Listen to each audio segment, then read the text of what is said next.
City of Wishes, A Cinderella Story. Episode 5, The Starlight Quest. Written by Rachel Morgan. Narrated by Ariel Delisle.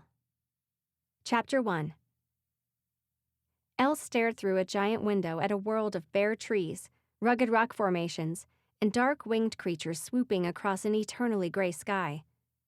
She was standing in one of the many lounges of a palatial vampire home in the jade eternal night, vaguely aware of the Godmother's presence somewhere behind her.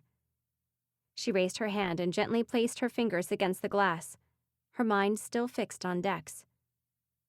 She had refused to leave the throne room until several of the Godmother's new guards, vampires with enhanced abilities, had lifted Dex's unconscious form and carried him upstairs to one of the bedrooms.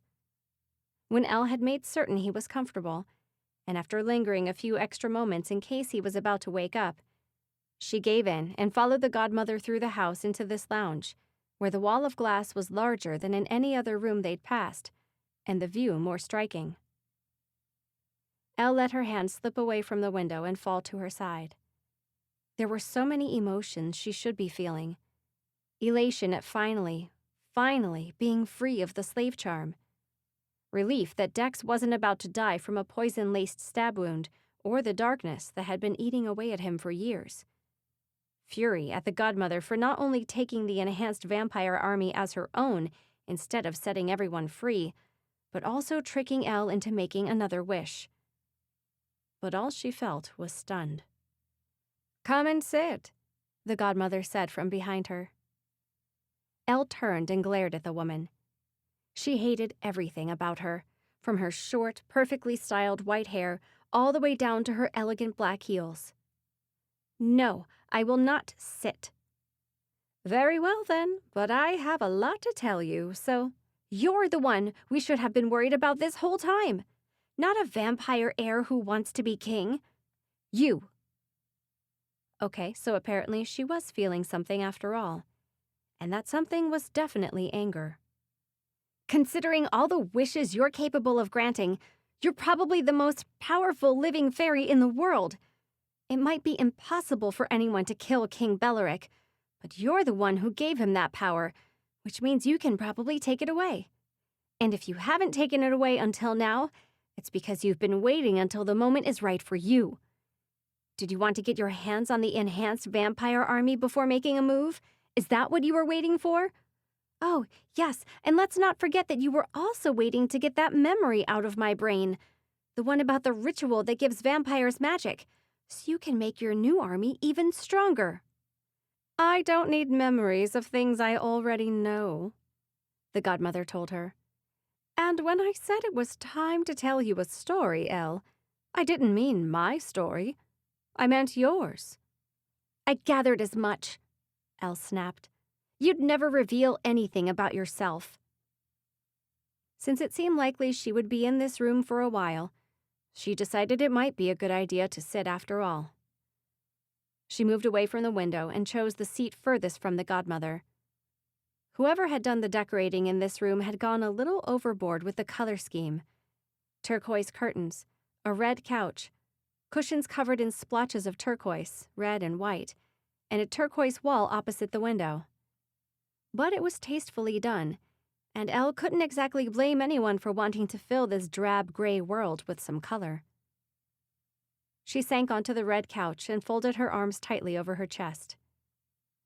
"So if this story is all about me, are you going to finally tell me about my strange memory-wiping ability? Which apparently doesn't wipe memories at all. How did I not know that memory was still there in my head? And why can't I see all the other memories I've taken over the past few years? And how did you know that memory was there? How did you pull it out of my head?" The Godmother let out an impatient sigh. "I know everything there is to know about your gift, Elle. I'm the one who gave it to you." Once again, Elle found herself in that stunned space in between a multitude of emotions. "You... what? Why?" "If you'll let me start at the beginning of the story instead of continuously prattling on, you'll find out."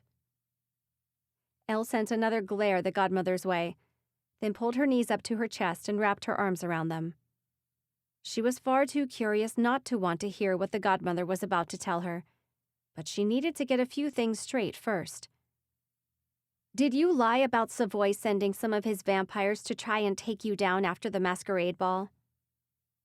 Without a pause, the godmother said, "Yes, I did."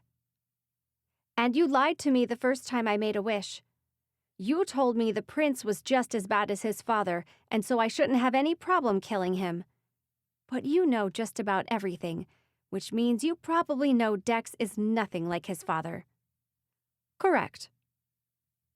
Indignation burned in Elle's veins. She couldn't help raising her voice as she continued. "So why should I believe anything you're about to tell me?" The smallest frown creased the godmother's brow. "Because this is a story I have no reason to lie to you about." "And that, right there, could be another lie," Elle shouted. The godmother switched her scepter, the wooden staff topped by a red gem that controlled the vampire army, from one hand to the other. "Well, I'm going to say what I have to say anyway, and at the end of it, you have no choice but to go on a quest, whether you believe me or not. We made a deal, Estelle. Don't forget that." Elle pressed her lips together as she pictured Dex lying unconscious in a room not too far away. Yes, she'd made another wish, but only because the godmother had essentially forced her into it. But it was worth it, she reminded herself, thinking of the dark wisps of magic that would occasionally swirl beneath Dex's skin and in his eyes, slowly killing him. She'd wished for the godmother to heal him of everything, and that included the darkness. "Fine," she said. "Tell me the story." The godmother settled back in her chair and crossed one leg over the other. "Let me begin with the woman who was nanny to the two Belmont princes roughly 20 years ago."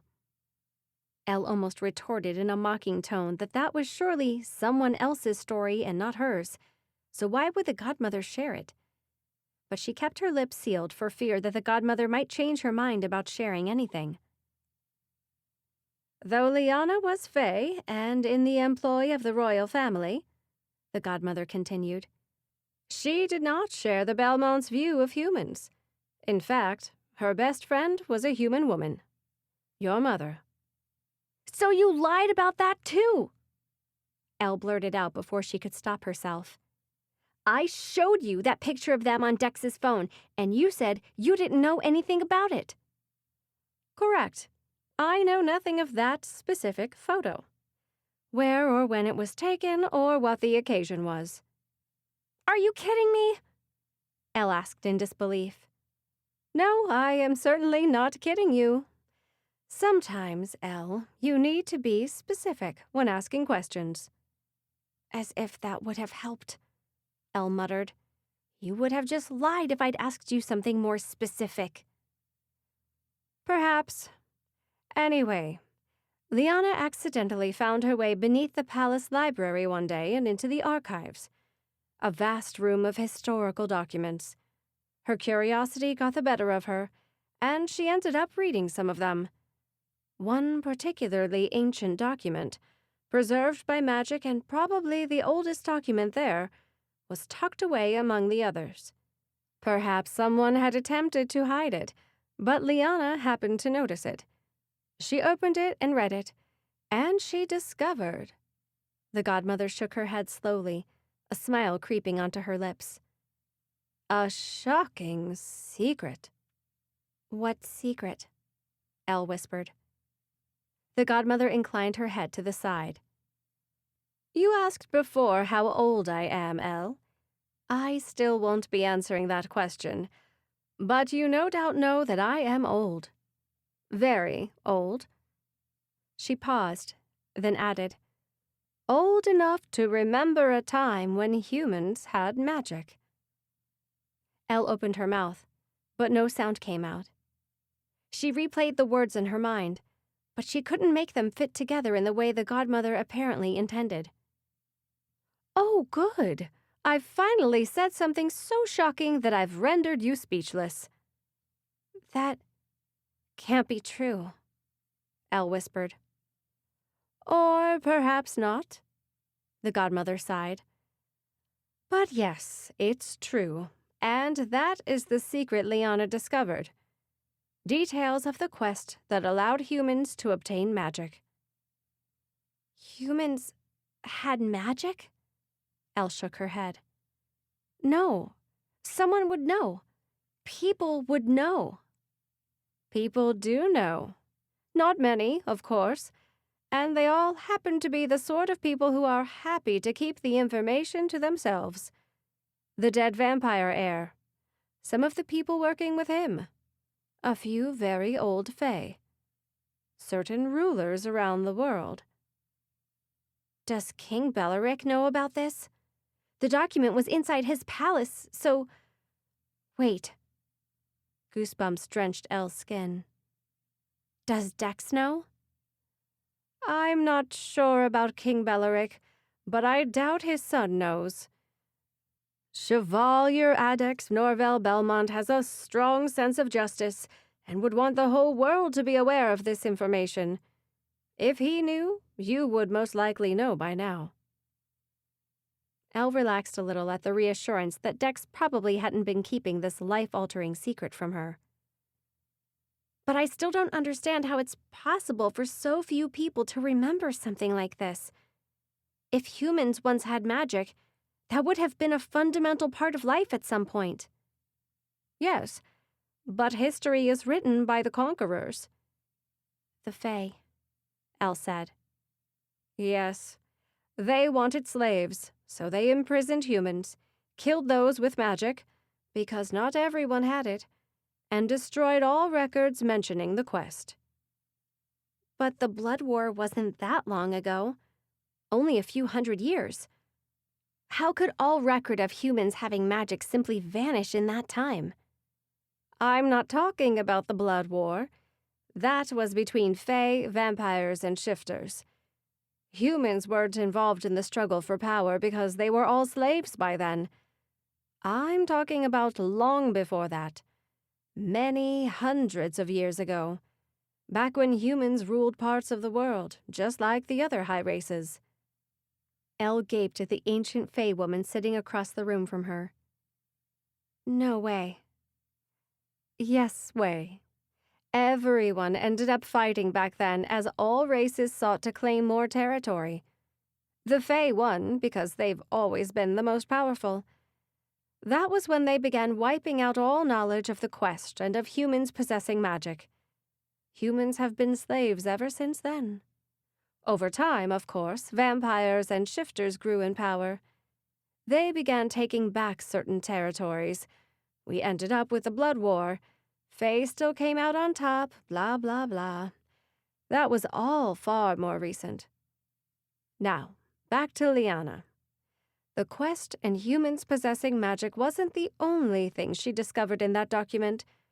There were also details of how a vampire could obtain magic by taking it from a human who had successfully completed the quest and received magic. Liana was stunned by this revelation that both humans and vampires could possess the kind of power the Fae had. She shared it with your mother as soon as she had the chance. Your mother shared it with your father, as well as several friends, and unfortunately, someone close to Nazario Savoy got wind of this information. So Savoy captured Liana and learned the full truth from her. Then he killed her. It was at that point that your mother summoned me and made a wish. Elle's breath caught in her throat. She did? Yes. She knew what Savoy planned to do. Capture humans and use them to give vampires magic. And she didn't know how to stop him. So she summoned me, explained everything, and asked me to stop him. I said I wouldn't do that. I had my own reasons at the time for not wanting to get rid of Nazario Savoy. So instead, she wished for him to forget everything he learned from Liana. I agreed to that, but my price was that you, her daughter, would be the tool that made him forget. Why? Elle demanded. You probably could have snapped your fingers and made it happen. Do you set all these terrible prices simply because you like toying with people? The godmother stared into the glow of the gem atop her scepter. Partly. Where's the fun in life if you can't play around with people? But it's also because people need to know that everything in life comes with a price. Her gaze shifted back to Elle. You must make sacrifices for the things you truly want. And my mother actually agreed to your price? She was happy for me to be the tool that would make Savoy forget? No, she wasn't happy at all. At first, she refused. She tried to negotiate, just like you did when I asked you to kill the prince. But I wouldn't budge. I told her to truly think about it. Was she willing to put you at risk in order to save dozens, hundreds, possibly thousands of humans? At first, she said no, but I could tell she was torn. Then she asked for some form of additional protection over you. To that, I agreed. I didn't actually want you to die, Elle. I wanted you to succeed. But I also wanted your mother to know that there is always a risk when playing around with wishes. And then I accidentally ended up killing Nazario Savoy, so look how that turned out. You should have done it yourself. The godmother shrugged. These things happen. Plans rarely work out perfectly, and one must always be prepared to make a new one.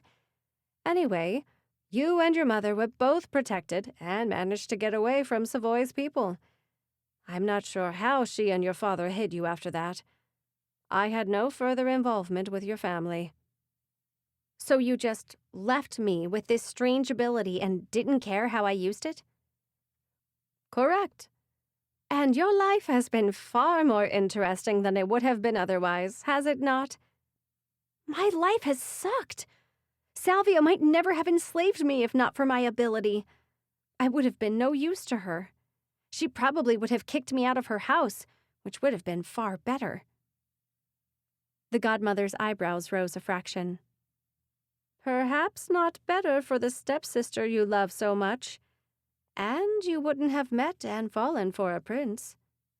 Oh, well, that makes it all better then. You're getting sidetracked, Elle. I still need to tell you about the quest.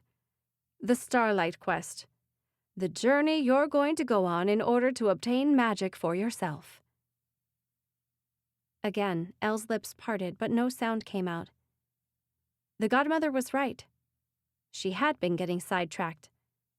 Caught up in her anger, she had completely missed what this giant secret might mean for her. Magic was possible for humans. She was human. Therefore, magic was possible for her. Is this like real magic? She asked faintly. Like the phase essence? Not just the simple shifter kind of magic or vampire kind of magic? It's very much like the phase essence, yes. The quest requires you to journey into one of the Neverwoods and make it safely to a lake at the very center, where you'll take the magic from within the light of a star. Sounds simple, but the Neverwoods are dangerous. You've no doubt heard the nursery rhyme. And you'll face obstacles along the way. Due to legend and superstition, the Neverwoods have remained largely untouched over the centuries, and ancient magic and strange creatures still lurk among the trees. But if you follow the instructions along the way, and if you take a member of each of the other high races with you, which is one of the quest requirements, you should make it. Elle frowned as she processed this information. She knew the nursery rhyme the godmother had referred to. The line, "Never go into the Neverwoods at night," was one most children knew. And it wasn't only night that was dangerous. The poem included lines about every other time of day as well. It also warned that those who did venture into the Neverwoods would lose their minds. There were several areas around the world where Neverwood trees grew, but having never lived near any of them, Elle hadn't been in a situation where she needed to consider whether the nursery rhyme might be true. Until now. So, that part in the nursery rhyme about people losing their minds? Might happen, the godmother replied. Like I said, the magic is ancient. It can have strange effects on people. And you want me to take other people with me? What if they end up losing their minds or getting hurt? It isn't what I want. That's what the quest requires. And you're forcing me to go on this quest as the price I must pay for a wish. So you kind of are forcing other people to get involved. The godmother chuckled, though Elle couldn't see anything funny about the situation. How will I get to one of these Neverwoods? I'll send you there. Then you'll receive instructions at the start of the quest. A messenger who knows your intent will appear. Okay. So it doesn't matter which Neverwoods I go into? Do they all have a lake at the center? Yes. And then, you said something about the light from a star? Yes. You know stars have magic, don't you? Yes, I think so. I mean, there are spells that incorporate starlight, so that makes sense, I guess. And we're all made of stardust. All meaning humans as well. Elle's frown grew deeper. What? Cosmic dust. It's falling all the time. It forms a small part of all of us. Therefore, we all have some small trace of magic. It's what allows you to absorb a whole lot more magic into your being at the end of the quest. She waved her hand in a dismissive manner. But all will be explained to you at the appropriate time. Of course, Elle grumbled, because it couldn't possibly be as simple as you giving me step-by-step instructions right now. She hugged her knees tighter to her chest, then opened her mouth to ask another question, but the words died on her tongue as something occurred to her. Goosebumps rose across her skin. Her heart thudded a little faster. The quilt, she said. The one my mother made. It has stars all over it, and all those different embroidered lines about stars. It's written in the stars. Look to the stars. That wasn't just because she had a thing for stars. It was because she knew. The godmother smiled. Indeed. I told you I liked that quilt. I wonder why she and my father didn't go on this quest. I don't know either, I'm afraid. So is this what Savoy's been doing? Vincenzo Savoy, the vampire you just killed. He's been sending all these humans he's abducted on a quest? Yes. He's always had a rough idea of the knowledge you took from his father, so he must have been working ever since then to find out more. Presumably, he discovered details of the quest, along with part of the process that then allows vampires to take that magic from humans. But he clearly never found out how to complete the process, given that he was still looking for you.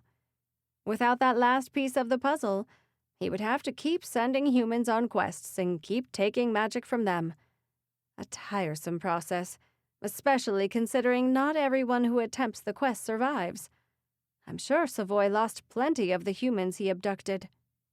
That's terrible. It is what it is.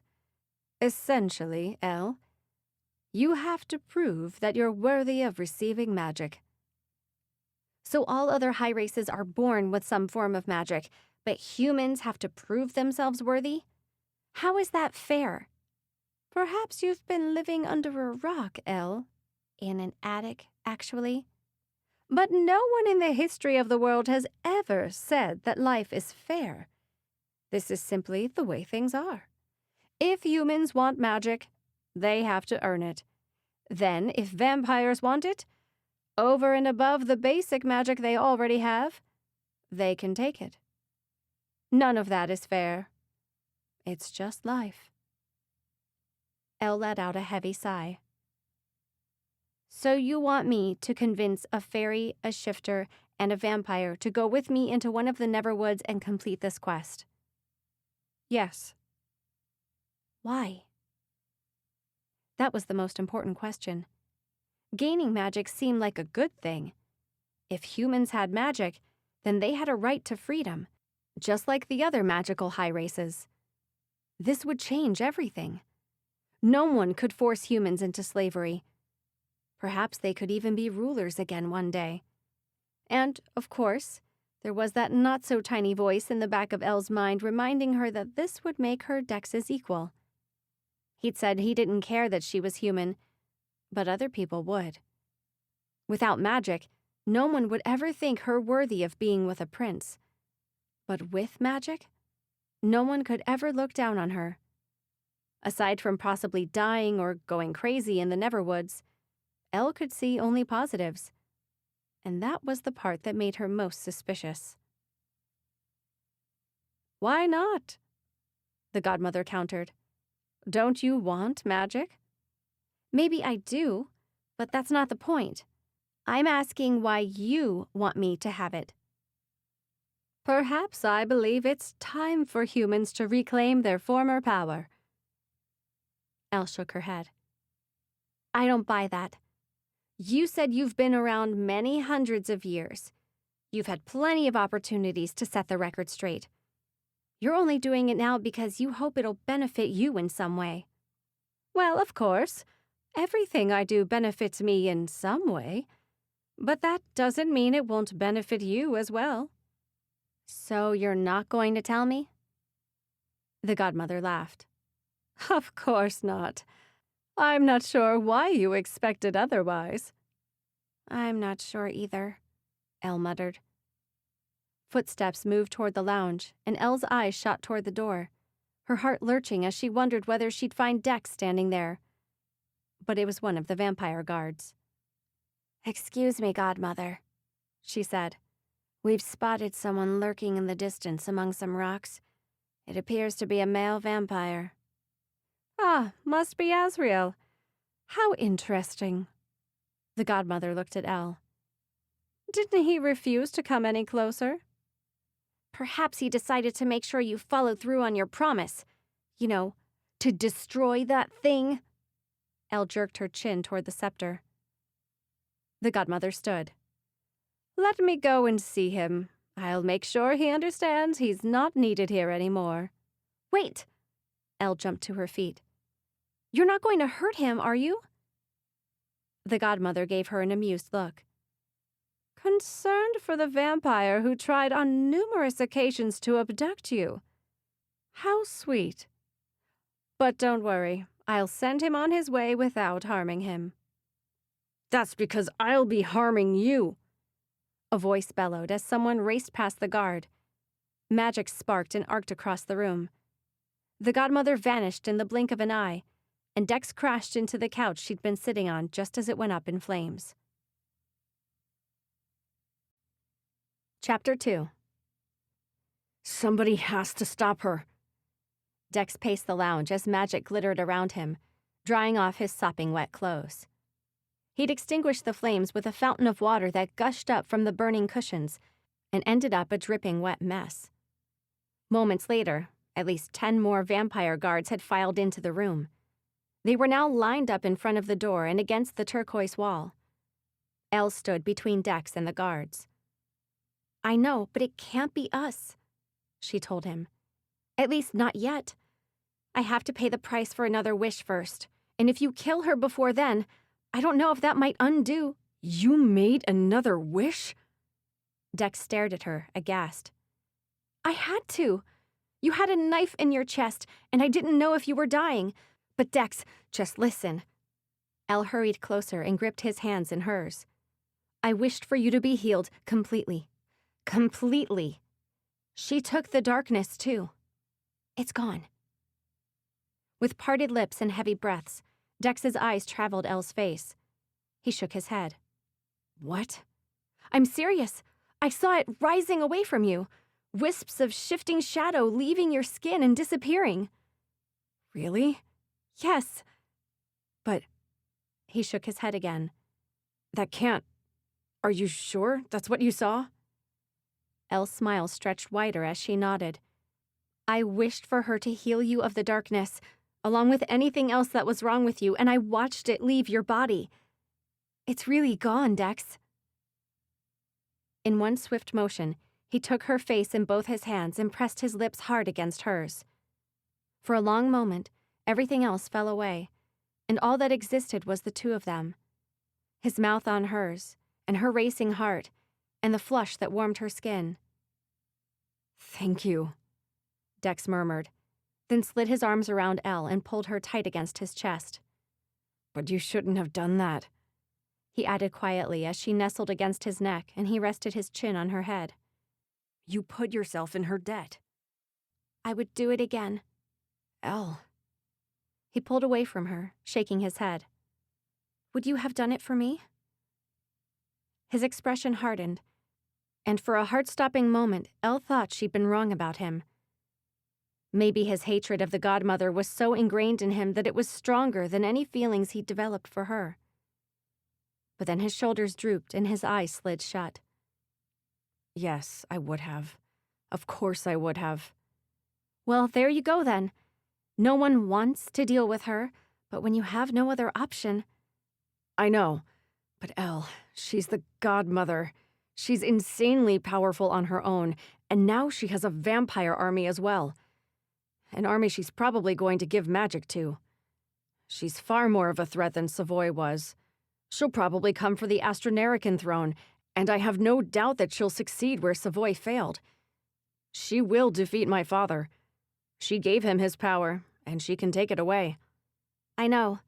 The exact same fears have been running through my mind. But I haven't yet paid the price she asked of me, and I'm afraid that if she dies now, her wish magic will somehow be undone and the darkness will return to you. So please, just leave her. Let's get this price paid and then worry about getting rid of her." "I'm almost too afraid to ask, but what is it? What's the price?" Elle couldn't help the grin that spread across her face. The Godmother's story, the true history of humans, and the promise of magic was so astounding, Elle was still in awe. "I think you should sit down for this." Dex frowned. "If it's that bad, why are you smiling?" "It's not bad. I mean, maybe it is. I don't know what her motive is, so that's scary. But it's the most incredible thing I've ever heard. Just come and sit." She led Dex away from the smoldering couch toward one that was still intact, and as they sat, she began the Godmother story. Chapter 3. "Cress says she can't," Dex said with a sigh, lowering his phone and leaning back in the lounger beside Xander's pool.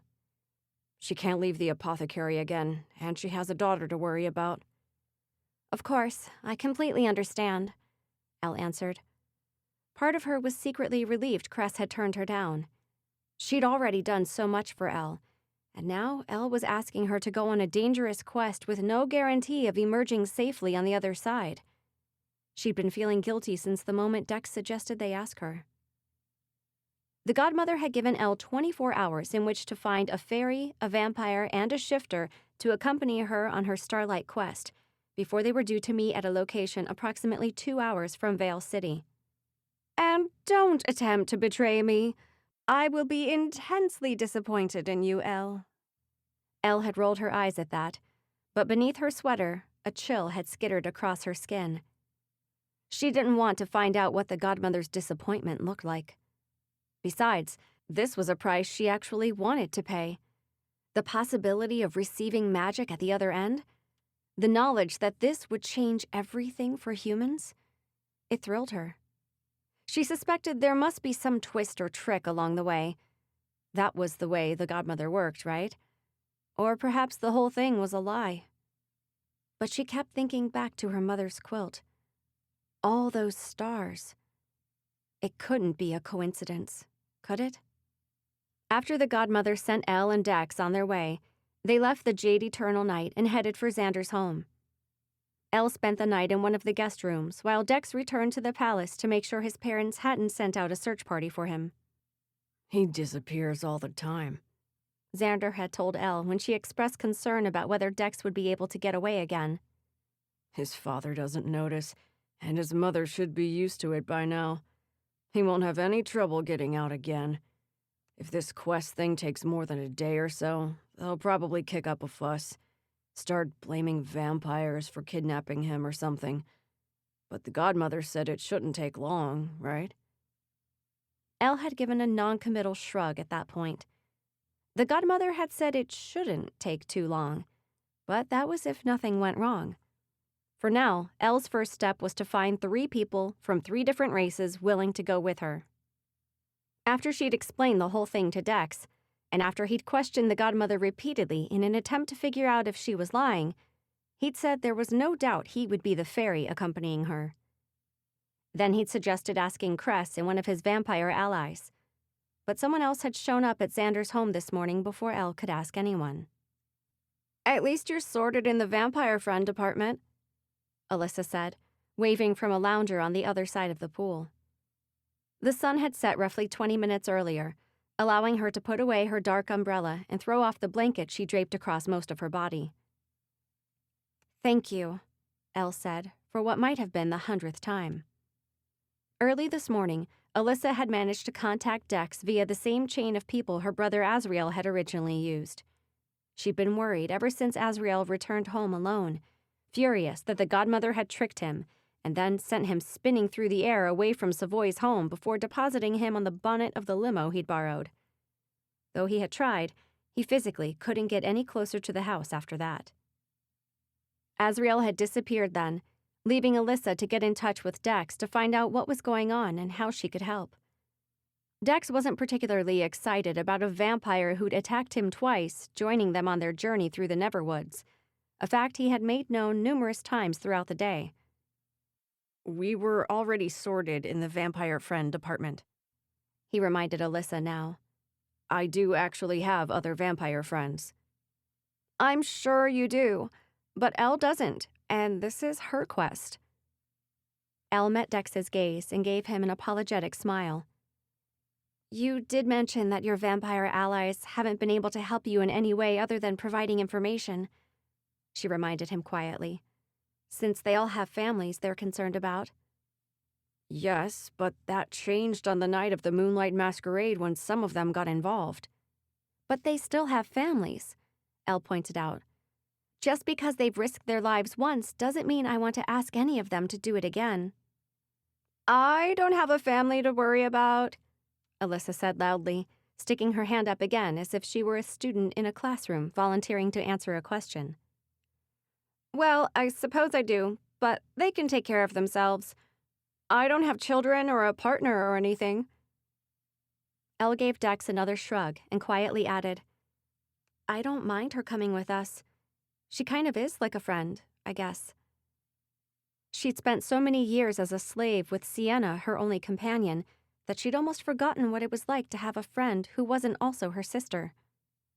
Alyssa had shared her home, her clothes, her food and books, and now she was accompanying Elle on what could very possibly be a life-changing journey. That was the kind of stuff friends did for each other, right? "See?" Alyssa said. "Friend. That's me." Dex looked at Elle. "I guess if we can't trust her by now, then we never can." "Exactly," Alyssa replied. "Our bigger problem," Dex continued, "is that we have to leave in an hour to meet the Godmother, and we still need to find a shifter to come with us." "I'll ask Astrid," Xander said, leaning forward on his lounger. He'd been quiet for so long that Elle assumed he'd fallen asleep. Perhaps he had been sleeping, given the way he was now stretching his tall, tanned frame from side to side while yawning. He patted his pockets, pulled out his phone, and stood as he said, "I'll call her now." "Astrid?" Elle asked Dex as Xander walked away with his phone pressed to his ear. "Wolf Shifter. I think you've met her, actually. Well, not officially, but she was there the night of the Moonlight Masquerade." Elle cast her mind back and remembered a young woman she'd first thought was human. Tangled, honey-colored hair and pretty eyes. But the pupils of those eyes had changed shape when lamplight shone on them, revealing that she was actually a shifter. "Okay, yeah, I think I remember her." She watched Xander pacing slowly across the lawn, just out of earshot, wishing she could do some pacing of her own. Though she currently reclined in a lounger, she was anything but relaxed. Her hands twisted together in her lap, and her left foot kept bouncing. Every now and then she would lean forward and lift the bottom of her jeans to check her right ankle. Then she would look up and meet Dex's eyes. He would quietly ask, "Still gone?" And she would smile and nod as that thrill, she was free, finally, raced through her body once more. Then she would sit back as nervous anticipation thrummed throughout her body again. "Okay, Astrid's in," Xander said, walking back toward the pool. "She'll be here in half an hour. She doesn't actually believe this whole quest for magic is real. She's pretty sure the Godmother is sending us on a wild goose chase." "Which could very well be the case," Elle muttered. "But she said if it is real and a human is about to end up with magic, she wants to see it with her own eyes. I'm in too." The voice belonged to Ollie, who rushed from the direction of the house toward the pool, pushing his pale hair out of his eyes as he went. He'd been around for lunch earlier, then disappeared again. "A human gaining magic is the most astounding thing I've ever heard of. I'm not missing it for anything." Elle sat up and crossed her legs. "What if I'm not allowed to take 3 Fae with me on this quest?" "We're Dex's guards," Xander answered immediately. "He can't go without us." "You're not my guards," Dex replied. "And you don't need to put your lives at risk for—" "Oh, but you can put your life at risk. Prince Chevalier, heir to the throne, no longer dying of mysterious dark magic. Xander, if you're insisting on going, then so are we." "I assume the Godmother will make it pretty clear what's allowed and what isn't," Elle said, hoping to bring an end to the argument. "We can all go and meet her." They continued discussing the types of magic and obstacles they might find in the Neverwoods, and the ways in which they could protect themselves, as well as the possibility that the Godmother's story was a complete lie, until Astrid arrived. Elle thanked her repeatedly for agreeing to come with, and Astrid shrugged and told her it sounded like an adventure, if nothing else. She perched on a lounger beside Xander as Elle sat forward to survey the group of people who'd volunteered to take this journey with her. Dex, the person she simultaneously wanted most at her side and wanted to keep furthest from harm. Ollie and Xander, his best friends and self-appointed protectors. Alyssa, someone Elle could hopefully call a friend if they came out the other end of this quest intact. And Astrid, who was little more than a stranger to her. Dex met her gaze and asked, "Ready?" Without answering, Elle swung her legs over the side of the lounger and pulled on her black combat boots, which Dex had brought with him when he returned to Xander's home that morning. "Yes, I'm ready." Chapter 4. "Wonderful," the Godmother said as Elle climbed from the back seat of Xander's car and looked past the Godmother at the coffee shop she'd requested they meet at. "You're all on time." Elle glanced over her shoulder at Astrid's car, older, bulkier, and far less shiny than Xander's, pulled up behind them. Astrid and Ollie climbed out. The Godmother rose from the small sidewalk table she'd been sitting at, sweeping one hand through her perfect white hair. "Are you ready for your quest?"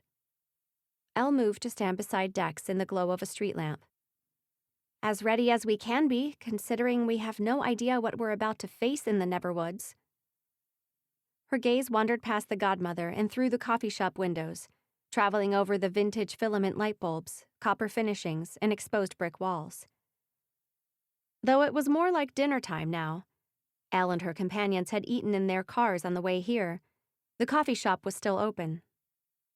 "Interesting place. Is there any reason you specifically wanted to meet here?"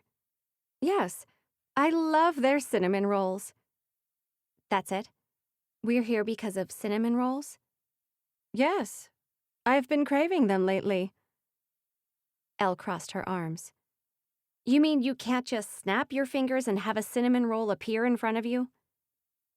The Godmother laughed. "Was that a hint of sarcasm, Elle? Is it possible you're still bitter about what went down at Savoy's house yesterday?" "Why would I be bitter? Because you killed our enemy only to take his place? Because you stabbed Dex so you could force me into making another wish?" The Godmother spread her hands wide, palms up, an innocent expression on her face. "The prince attacked me first. I was merely defending myself. And I don't know why you're so grumpy about the wish. The price is hardly a price. It's a gift. By the time you reach the end of your quest, you'll have magic." "And you will have finished plotting how to take down Dex's father," Astrid said, arriving at Elle's side. "so you can claim the Astronerican throne for yourself." The godmother tipped her head back and released a gloriously rich laugh. "Oh, you are too funny, young shapeshifter." She dabbed beneath her eyes as if wiping away tears of mirth. "As if I hadn't plotted that long ago." "So that is your plan," Dex said, his tone rough. "Maybe. Maybe not. Are you going to throw a blade at me again, Prince Dex?" Dex didn't answer, which Elle figured was probably for the best. "No, perhaps not," the godmother continued in a thoughtful tone. "Perhaps you'd secretly be grateful if I removed your father from the throne. You certainly don't agree with all his views, especially not his views on humans. He's going to make things very unpleasant for you when you tell him you want to marry one." "Okay, what exactly does this have to do with my quest?" Elle interjected, feeling warmth steal its way up her neck and into her cheeks. She and Dex weren't even dating yet, and now the godmother was making things more awkward by suggesting marriage. The godmother tapped a painted fingernail against her chin. "Remind me again why it is that your father hates humans so much," she said to Dex. "He wasn't always this way, was he, Dex?" "That's Prince Dex to you," Dex said through gritted teeth. "I wonder what would happen to his hatred if he forgot all about that horrible incident." Dex took a step forward, his hands balling at his sides, but Xander grabbed his arm and tugged him back. "Are we going on this quest or what?" he demanded.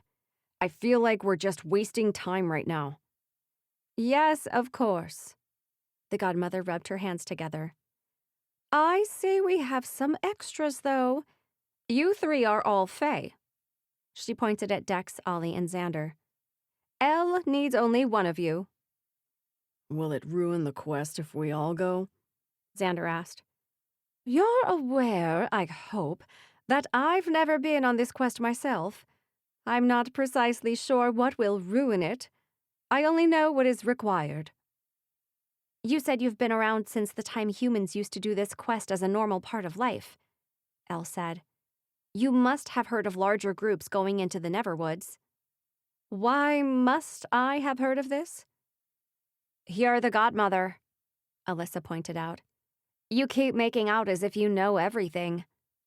"Not everything," the godmother answered with an impatient sigh. "Look, does it really matter?" Astrid asked. "This quest is all just some kind of trick, isn't it? It would be really cool if it wasn't, but I have trouble believing nobody knows about the fact that once upon a time, humans had magic just like the rest of us. So, how about you just let us all go into the Neverwoods, and together we can all discover the real reason you're sending us in there?" The godmother regarded her thoughtfully. "I find it interesting that you're here, considering you're apparently so full of doubt." Astrid shrugged. "Perhaps I just want to see what's inside the Neverwoods." "Or perhaps you're hoping this quest is real after all." Remember the part about wasting time?" Xander reminded her. The godmother drew herself up to her full height, which still left her shorter than Xander, and yet her presence seemed to tower over him. "I'm not sure why you're so concerned about time, young man. Once you enter the Neverwoods, it will become fluid. It will speed up and slow down without you even knowing.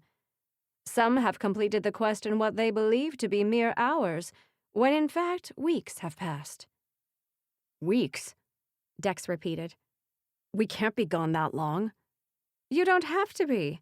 No one said you must be the fairy to accompany Elle. Elle was aware of Dex bristling at her side. She's not going into the Neverwoods without me. Wonderful. Then it doesn't matter how long it takes.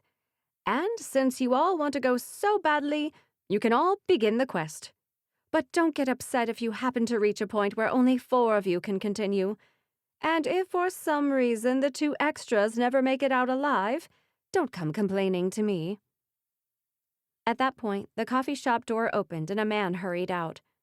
Here you go, Godmother, he said, stopping at her side and handing her a bag containing several takeaway boxes. Ah, thank you. Always a pleasure. I snuck in a few extras. Your favorite with the nut sprinkled on top. Marvelous. The Godmother beamed at him. Do pass on my regards to Helena and little Drew.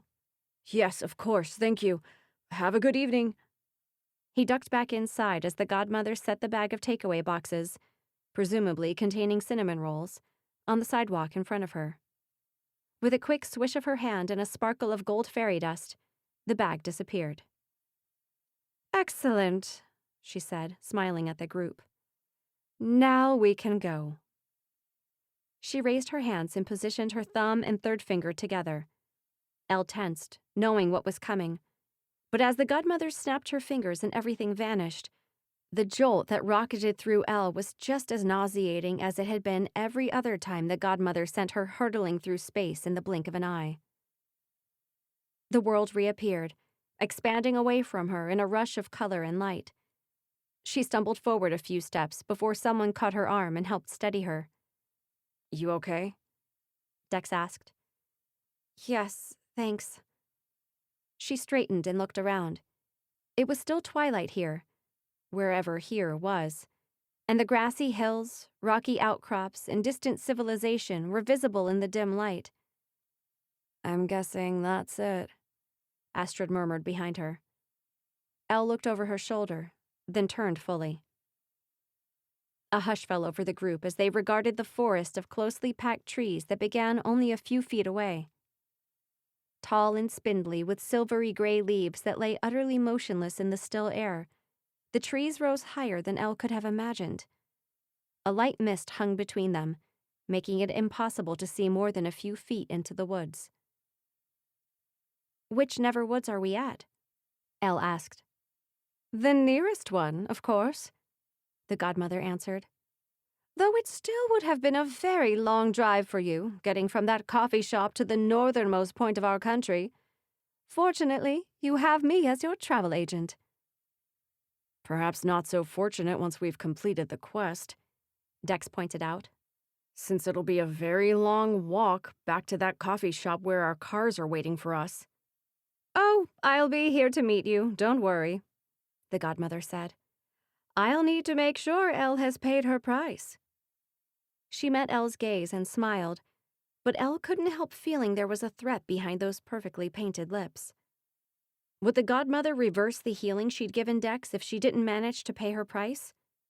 She was too scared to ask. Better not to put the idea in the woman's head if it wasn't already there.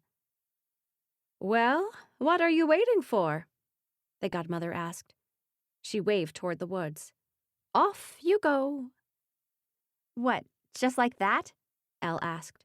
No further instruction? I told you, a messenger who knows your intent will appear.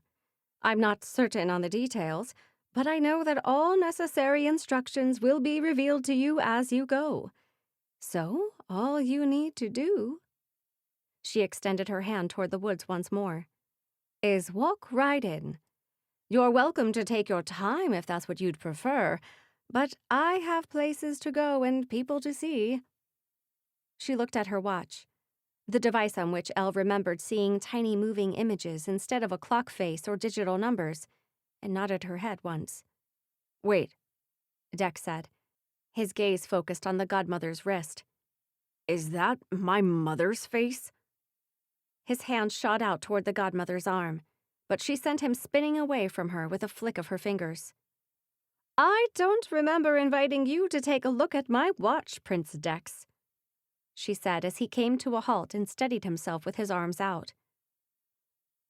Was that my mother's face?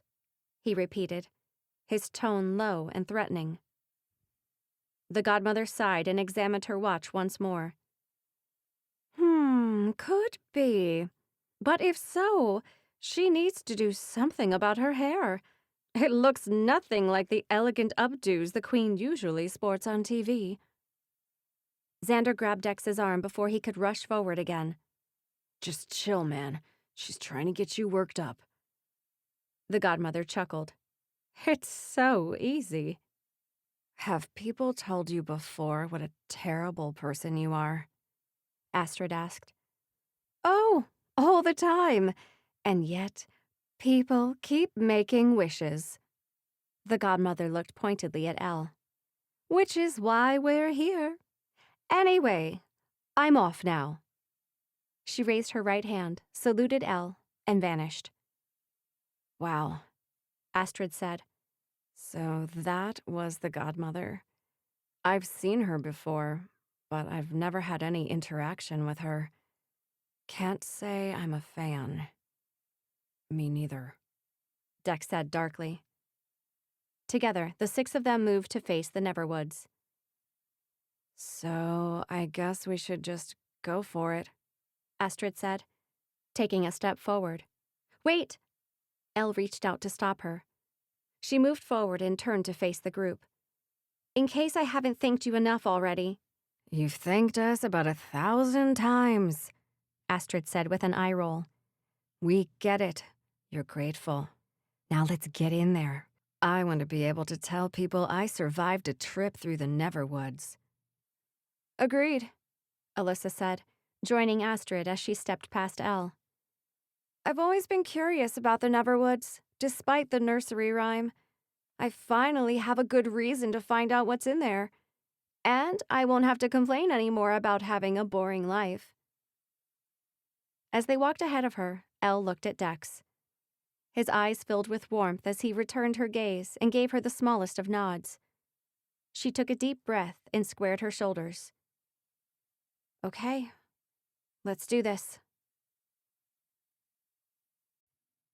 Chapter 5. Silence pressed in around them as they entered the Neverwoods.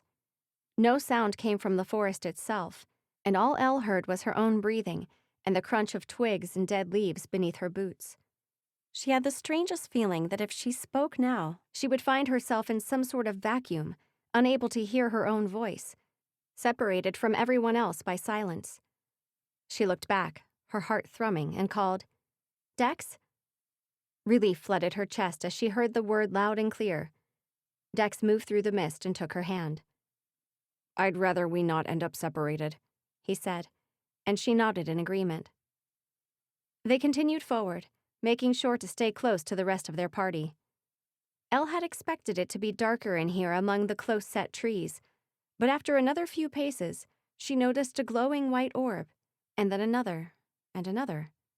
About the size of a person's head, they hung in the air a few feet up, drifting slowly about despite there being no breeze. Do you think the godmother sent us in here to die?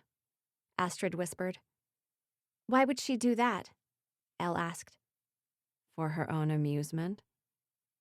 Elle thought about that for a moment. I wish I could say she's not that terrible, but I honestly don't know anymore. Perhaps everything she does is for her own entertainment. She mentioned that some people have completed the quest in what they believed was only a few hours, Ollie said. So even though time apparently moves differently in here, it's possible that the quest itself doesn't take that long. Or it shouldn't feel as if it takes that long, you know? Yes, Elle said. I know what you're saying. It's not the kind of expedition where we have to camp overnight for several nights because our final destination is so far away. I hope not, Alyssa said. Since the godmother didn't tell us to bring tents or sleeping bags or extra food, can you guys conjure up that sort of thing? Not from nothing, Ollie said. We would have had to gather those things beforehand and reduce their size. We could shrink them to something so small they might look like nothing, if we wanted it to appear as though we could conjure them into being from thin air. But we didn't do that, so no. Though the Godmother probably could," he added. "But her magic is on another level." Dex stopped for a moment and turned fully. Elle followed his gaze as he squinted into the mist. "Everything looks the same in every direction. Trees and mist and these weird floating orbs. How are we supposed to know if we're going the right way?" "I don't think it matters just yet," Elle said as they continued walking. "A messenger is supposed to appear. Someone who senses my intent." Astrid snorted. "Well, I hope you're projecting your intent loud and clear. Otherwise, we might be wandering around like this for a very long time." Elle looked around. "My intent is to complete a quest that will give me magic." She formed the thought into words inside her head and tried to push them outward, feeling a little bit silly. If a being of some sort really could sense her intention, he or she would surely know it already. Ahead of her, Astrid giggled. It was such an innocent, girlish sound compared to the gruff, sarcastic image she'd portrayed so far. "What is it?" Elle asked. "Nothing, it's just..." She reached up toward something. "Don't you think the trees look so funny?" "Hey, stop! What are you trying to touch?" Alyssa asked, smacking Astrid's hand back down. "Just look," Astrid said, linking her arm with Alyssa's and pointing upward, her voice tinged with wonder. "You're right," Elle said with a smile. "They do look funny." She started laughing. "Their branches are bending into the strangest shapes. Do you see, Dex?" She looked at him, watching a smile grow on his upturned face. "Yeah, I see." It wasn't creepy in here after all, Elle realized. The trees weren't frozen in place like long dead beings with skeletal arms. They weren't dull gray with patches of bone white. No, their bark was actually a rich brown, with knots and ridges that formed comical facial expressions. They were smiling and laughing, and as their limbs contorted into odd positions, she found herself wanting to dance along with them. So she did. Soon, all 6 of them were jumping and spinning and twirling clumsily beneath each other's arms. Elle's cheeks began to ache from laughing so hard. She couldn't remember the last time she'd had so much fun. She spun around again and almost collided with a small winged creature. "Oh, hi, sorry," she said breathlessly as she came to a stop.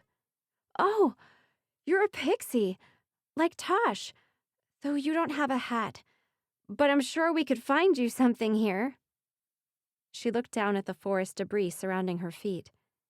"Maybe The pixie's frenzied squeak stopped her before she could crouch down. Okay, no hat."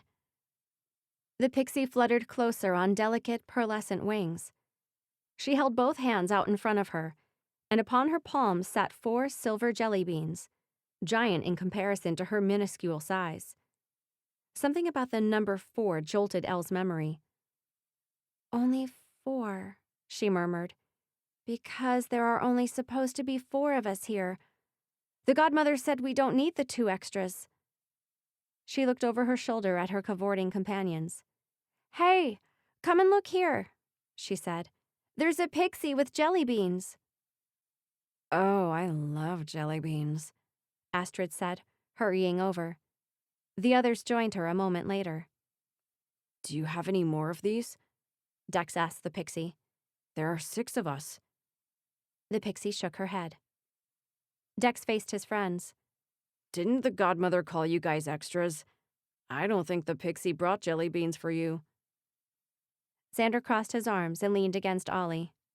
"Whatever, man. I don't even like jelly beans." "Kids' candy," Ollie said, nodding in agreement before bursting out laughing again. Elle took the 4 jelly beans and handed one each to Dex, Astrid, and Alyssa. "Cheers," Astrid said, bumping her jelly bean against Alyssa's before popping it into her mouth. Elle placed hers between her teeth and bit down. The effect was instant. Though the woods remained misty, a fog she hadn't been aware of cleared immediately from her mind. The trees stopped moving, and adrenaline pumped through her as she realized just how insane they'd all been acting. She chewed faster, desperate to consume whatever protection this strange silver candy provided. Holy stars, that was freaky, Astrid said as she finished swallowing. The trees were... I was dancing with them, and their faces were... I don't know, I thought they were funny, and now they just seem insanely creepy. I know, Elle whispered, reaching for Dex's hand. Though his expression hinted he was as disturbed as she was, his grip was sure and solid. With her heart still beating rapidly, Elle looked around. The trees were stiff and gray and spindly.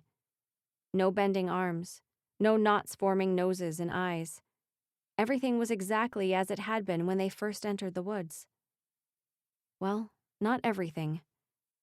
Unfortunately, Xander and Ollie were still goofing around, falling over each other as they laughed, aiming good-natured punches at the nearest tree every few moments, the way guys did when they hung out together. Dex cursed beneath his breath. We can't continue the quest with them in that kind of state. They should never have come with us. Ow, that's gotta hurt, Astrid said, as Xander grazed his knuckles against the nearest tree trunk once more. We have to get them out of here, Elle said. This is what we were all warned about as children. The part from the nursery rhyme that talks about losing your mind in the Neverwoods. It must be. Yes, and we certainly can't trust them to find their own way out, Dex said, walking toward his friends. We'll have to help them get back to the... He stopped, cutting himself off as Xander and Ollie turned semi-transparent before drifting away like dust on a breeze, leaving behind no trace of their presence. What the hell? Dex said. Stars, Elle whispered. What just happened? They'll be fine, a high-pitched voice said from behind them. Elle whirled around and found the pixie still hovering in the air. Hey, I can understand you, she said. Yes, it's the jelly beans, the pixie answered. They help to keep your minds from being so slow. Your brains are working fast enough now to understand me. What happened to my two friends? Dex demanded. They shouldn't have come into the Neverwoods, the pixie said, shaking her head gravely. The human requires only one fae, one vampire, and one shapeshifter as her companions. But we weren't sure about that, Dex argued. We didn't know if we were being lied to about this quest, and they just wanted to help keep the rest of us safe. I know, the pixie said. And for that reason, I sent them back to the edge of the woods before the tree's magic could consume them completely. If they'd been stupid enough to wander in here for no good reason, I wouldn't have bothered. But they came in as part of a quest. Their intention was noble. If they're sensible now and remain outside the Neverwoods, they'll be fine. Sensible, Dex repeated. He groaned. Yeah, okay, I'm doubtful about that. Though I think I can probably count on Ollie being sensible enough to try to keep Xander from rushing back in here. As to whether he's successful... The pixie shrugged. It's out of my hands now. And it's out of yours, too. You have a quest to complete. So it's real? Astrid asked, her voice still full of doubt. Of course. The pixie turned to Elle. You must follow the footprints. She flitted away and stopped beside the base of a tree. As she pointed, the shape of a foot, human or one of the other high races, appeared on the tree trunk.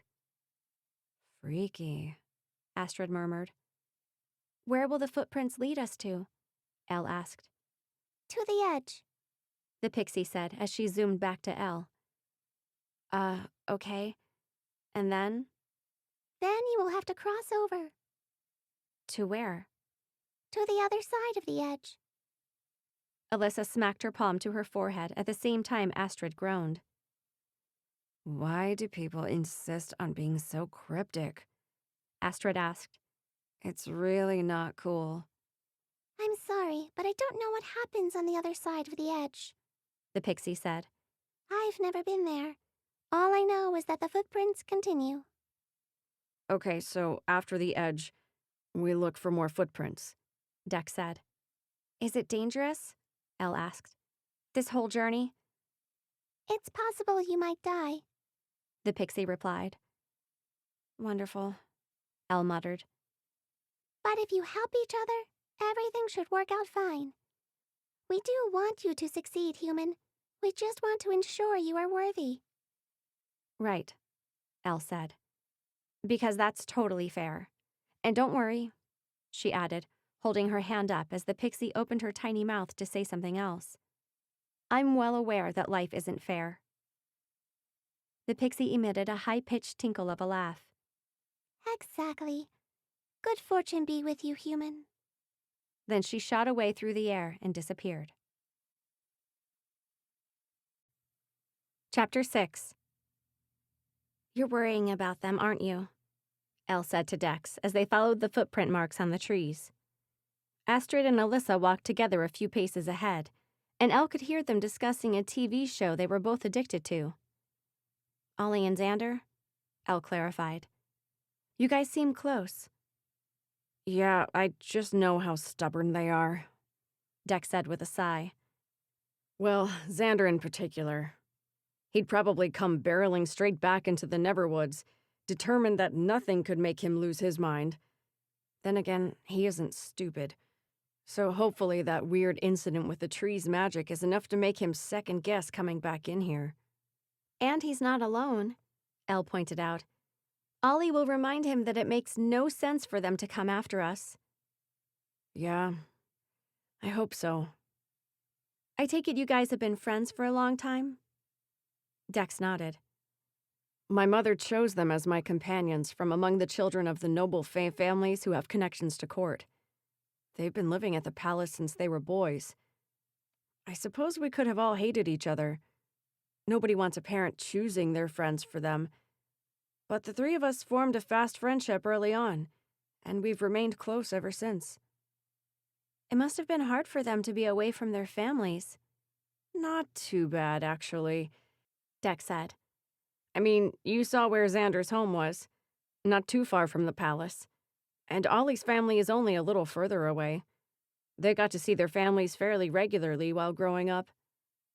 Hey, does anyone have any idea how long we've been in here? Astrid asked, stopping and looking back. I must have left my phone in my car. Dex slipped his hand into his jeans pocket and pulled out his phone. Oh, never mind. Either the battery's dead or something in these woods is keeping it from working. I can't switch it on. Astrid sighed. My vote is for weird Neverwoods magic.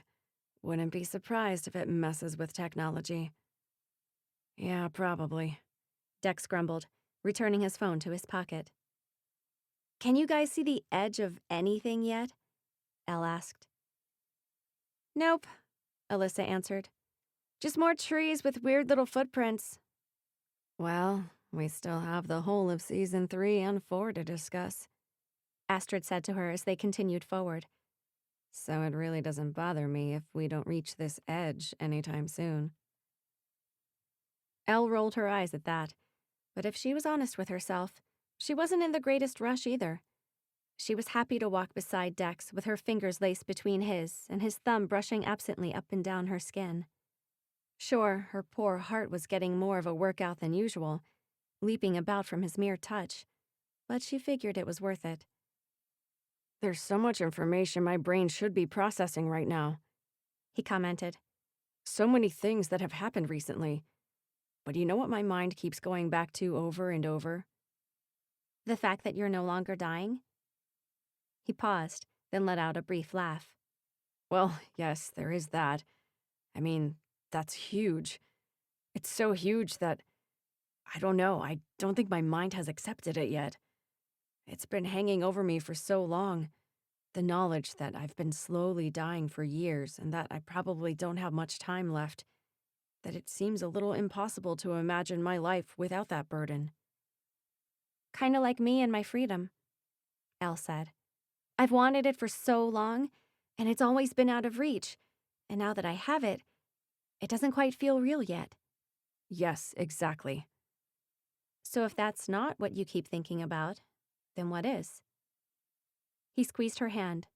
Skip, skitter, stutter went her heart, and said, The fact that you and I knew each other as children. It's so weird, isn't it? Weird in a cool way, of course, but still such a weird coincidence. Elle smiled and nodded. She told Dex everything the godmother had explained about his nanny and her mother. I wish I could remember it. I think I was about 7, so you were probably only 3? Yeah, probably. Way too young for you to have any fun playing with as a mature 7-year-old, she added in a teasing tone. You were probably far too cool to pay any attention to me. No way. Dex nudged her playfully with his elbow. I was never too cool for you. I thought you were cute. She laughed. You're just saying that now. Well, obviously I don't mean it in the same way as I do now when I say you're cute. He leaned in and gave her a quick kiss on the cheek. Her skin warmed, but her smile soon slipped away. I wonder what you would have thought if you knew the little girl you were hanging out with was going to end up a slave. She peeked up at him and saw his brow furrow into a frown. I don't know. I can't remember what I knew of slavery at age 7. I know there was never a time when I thought it was okay. My first reaction when I finally understood exactly what being a slave meant was that it wasn't right. It sounded awful, and I didn't understand how anyone could treat another person that way. Did you ever ask your father how he could treat other people that way? Elle asked carefully. I don't think I ever did. I think I was too scared. I knew what his views were based on the way he spoke about humans, and he wasn't someone to be argued with, so it wasn't a topic we discussed when I was young. But when I was older, I told him I didn't agree with him. I was still scared, as I've admitted to you already. Because of the blood oath, Elle said. I'm still really sorry about that. I thought we were joking around, and I did not mean to force the truth out of you. I know, it's fine. He let out a long sigh. Anyway, once this is over and you have magic, we'll go to my father and show him. He'll finally see that humans have just as much right as the other high races to be free. Elle nodded. Yes, definitely. Even though... Even though what? I don't know. It's just... Why do humans have to have magic in order to prove they shouldn't be slaves? Even without magic, we're just as worthy of freedom. I wish the world could see that. I know. Believe me, I agree with you completely. But if this is what it takes for my father to see that humans are equal to other high races, so we can change things in our own country, which would hopefully lead to worldwide change, then does it matter? No, I suppose it doesn't. I guess at this point, all that matters is that humans end up free. Right. And they will after this quest. Dex gave her hand another firm squeeze. Our country's constitution says that all magic-blooded high races have a right to freedom. If the Godmother's telling the truth about this quest, then that includes humans. You all have the potential to be magic-blooded. And not just the potential. What was she saying about stardust? We're all made up of it in some way, so we're all magical. Elle nodded. So, you think this will really make a difference? Me ending up with magic? Yes, of course. My father will have to get rid of the slave charm. It will become pointless because anyone using it will be violating one of the basic rights that now also pertains to humans.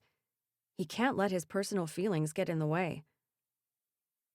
Those personal feelings, Elle said carefully. Yes?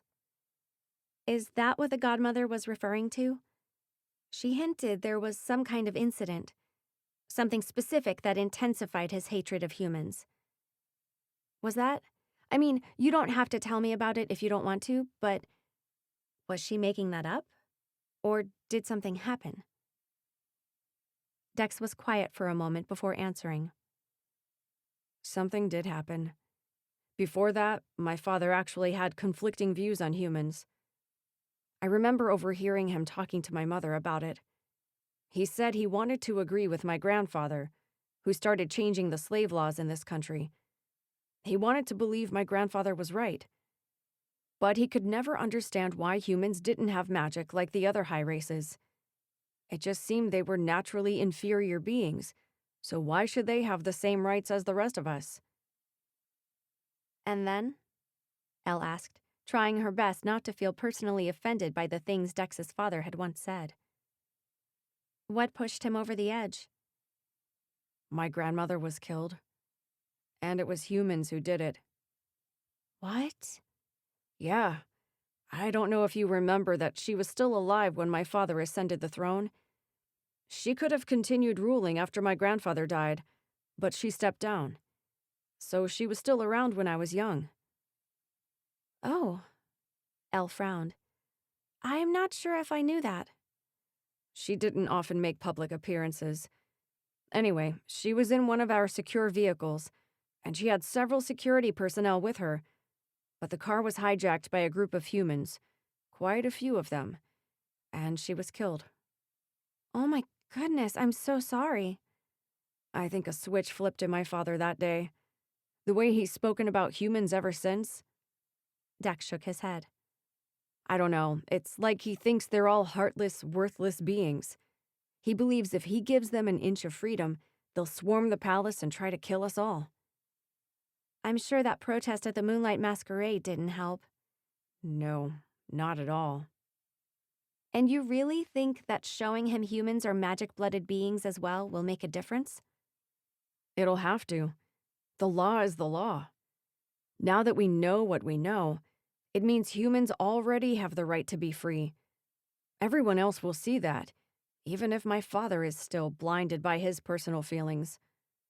Maybe he'll go crazy and try to reword the Bill of Rights, but the National Council can't possibly side with him on something like this. They won't. This will work, Elle. This is going to change the world. Change the world, she repeated with a smile. I like that. I think you're... Oh, sorry. She stopped abruptly before almost walking into Astrid.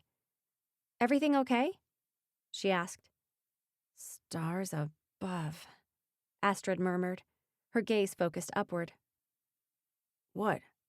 Dex asked. I just realized something.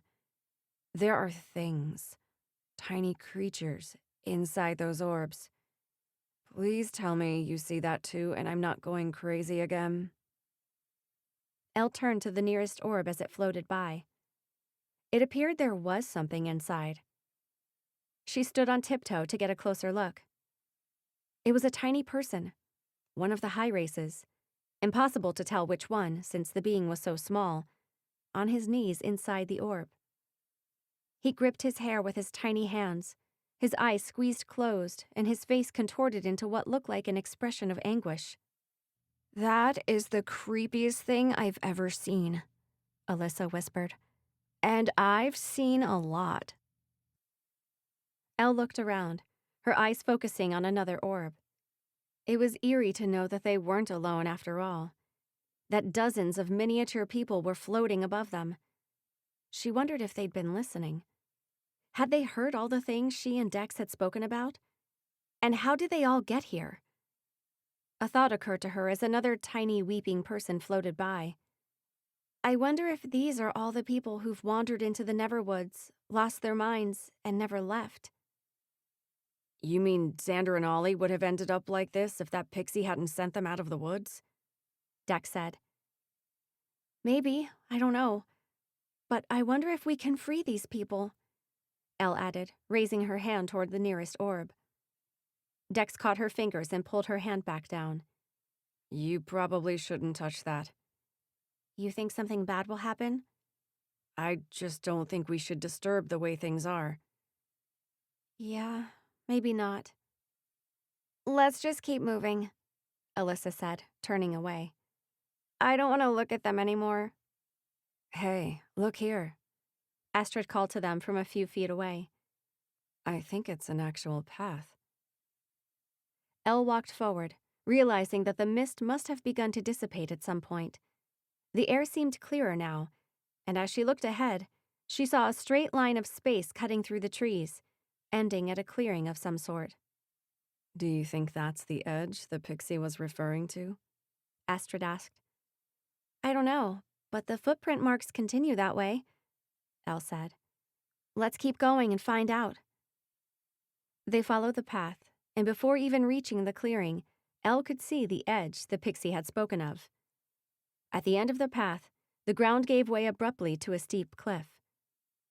On the other side of a great chasm, the Neverwoods continued. The pixie said we would have to cross over, Dex said as the four of them stopped a few feet back from the edge of the cliff. Elle looked first to the left and then the right, her eyes scanning the moonlit landscape for a way across the chasm. No bridge, she said when her eyes found nothing. Of course not, Astrid muttered. That would be far too easy. Climbing down, walking across, and climbing back up doesn't look like a great option either, Alyssa said. Definitely not, Elle said, looking down. The bottom of the abyss was so far below, she could barely make out what was down there. Anyone see any footprints anywhere? Whoa!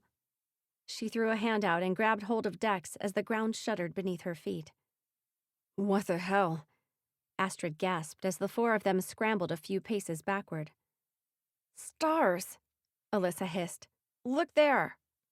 She pointed toward the left, where boulder-sized pieces of rock were starting to fall away from the edge of the cliff. Same on this side, Dex said. Oh, are you kidding me? Astrid shouted. You said we had to cross over, but you forgot to tell us about the time limit part. She yelled into the chasm. Okay, let's not panic, Elle said, gripping Dex's arm tighter as another shudder rolled through the ground. There's a reason you're all here, right? I was told I had to bring a vampire, a shifter, and a fairy, so one of you must be able to get us safely across. Well, don't look at me, Astrid said. He's the one with all the power. She pointed at Dex. Well, yeah, Dex spluttered. But it's not the kind of power that can build a bridge in 5 seconds. I mean, anything that might help us get across will take time.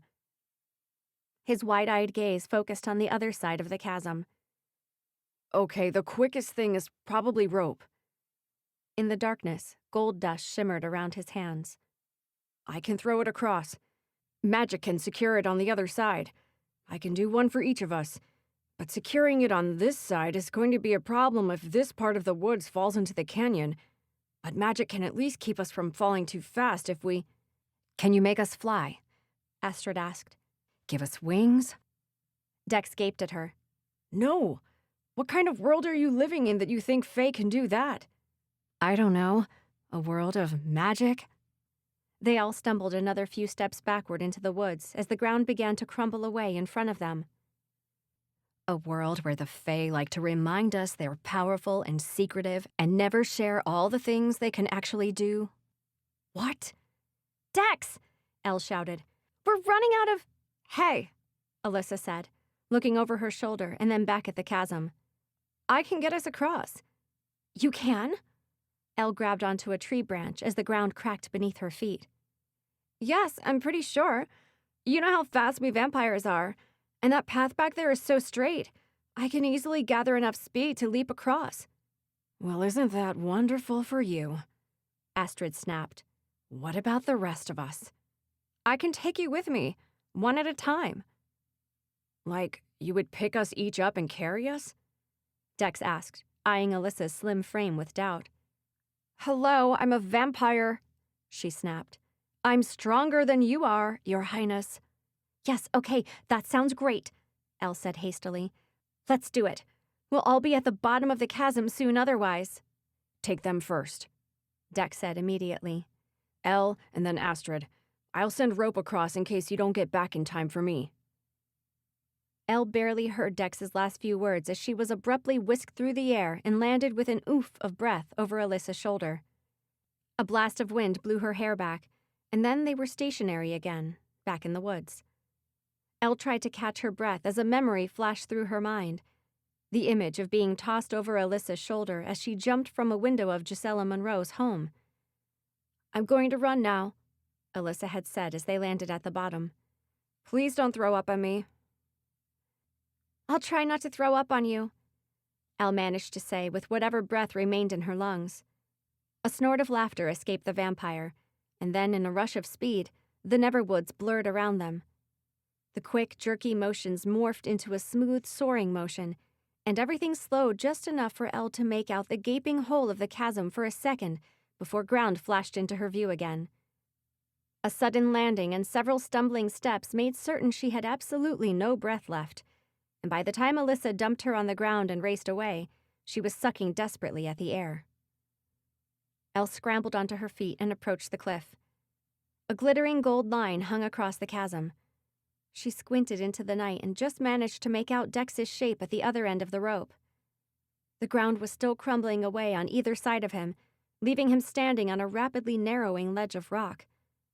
Alyssa sped past him and streaked through the air, but Elle kept her eyes on Dex as the vampire landed somewhere behind her with Astrid.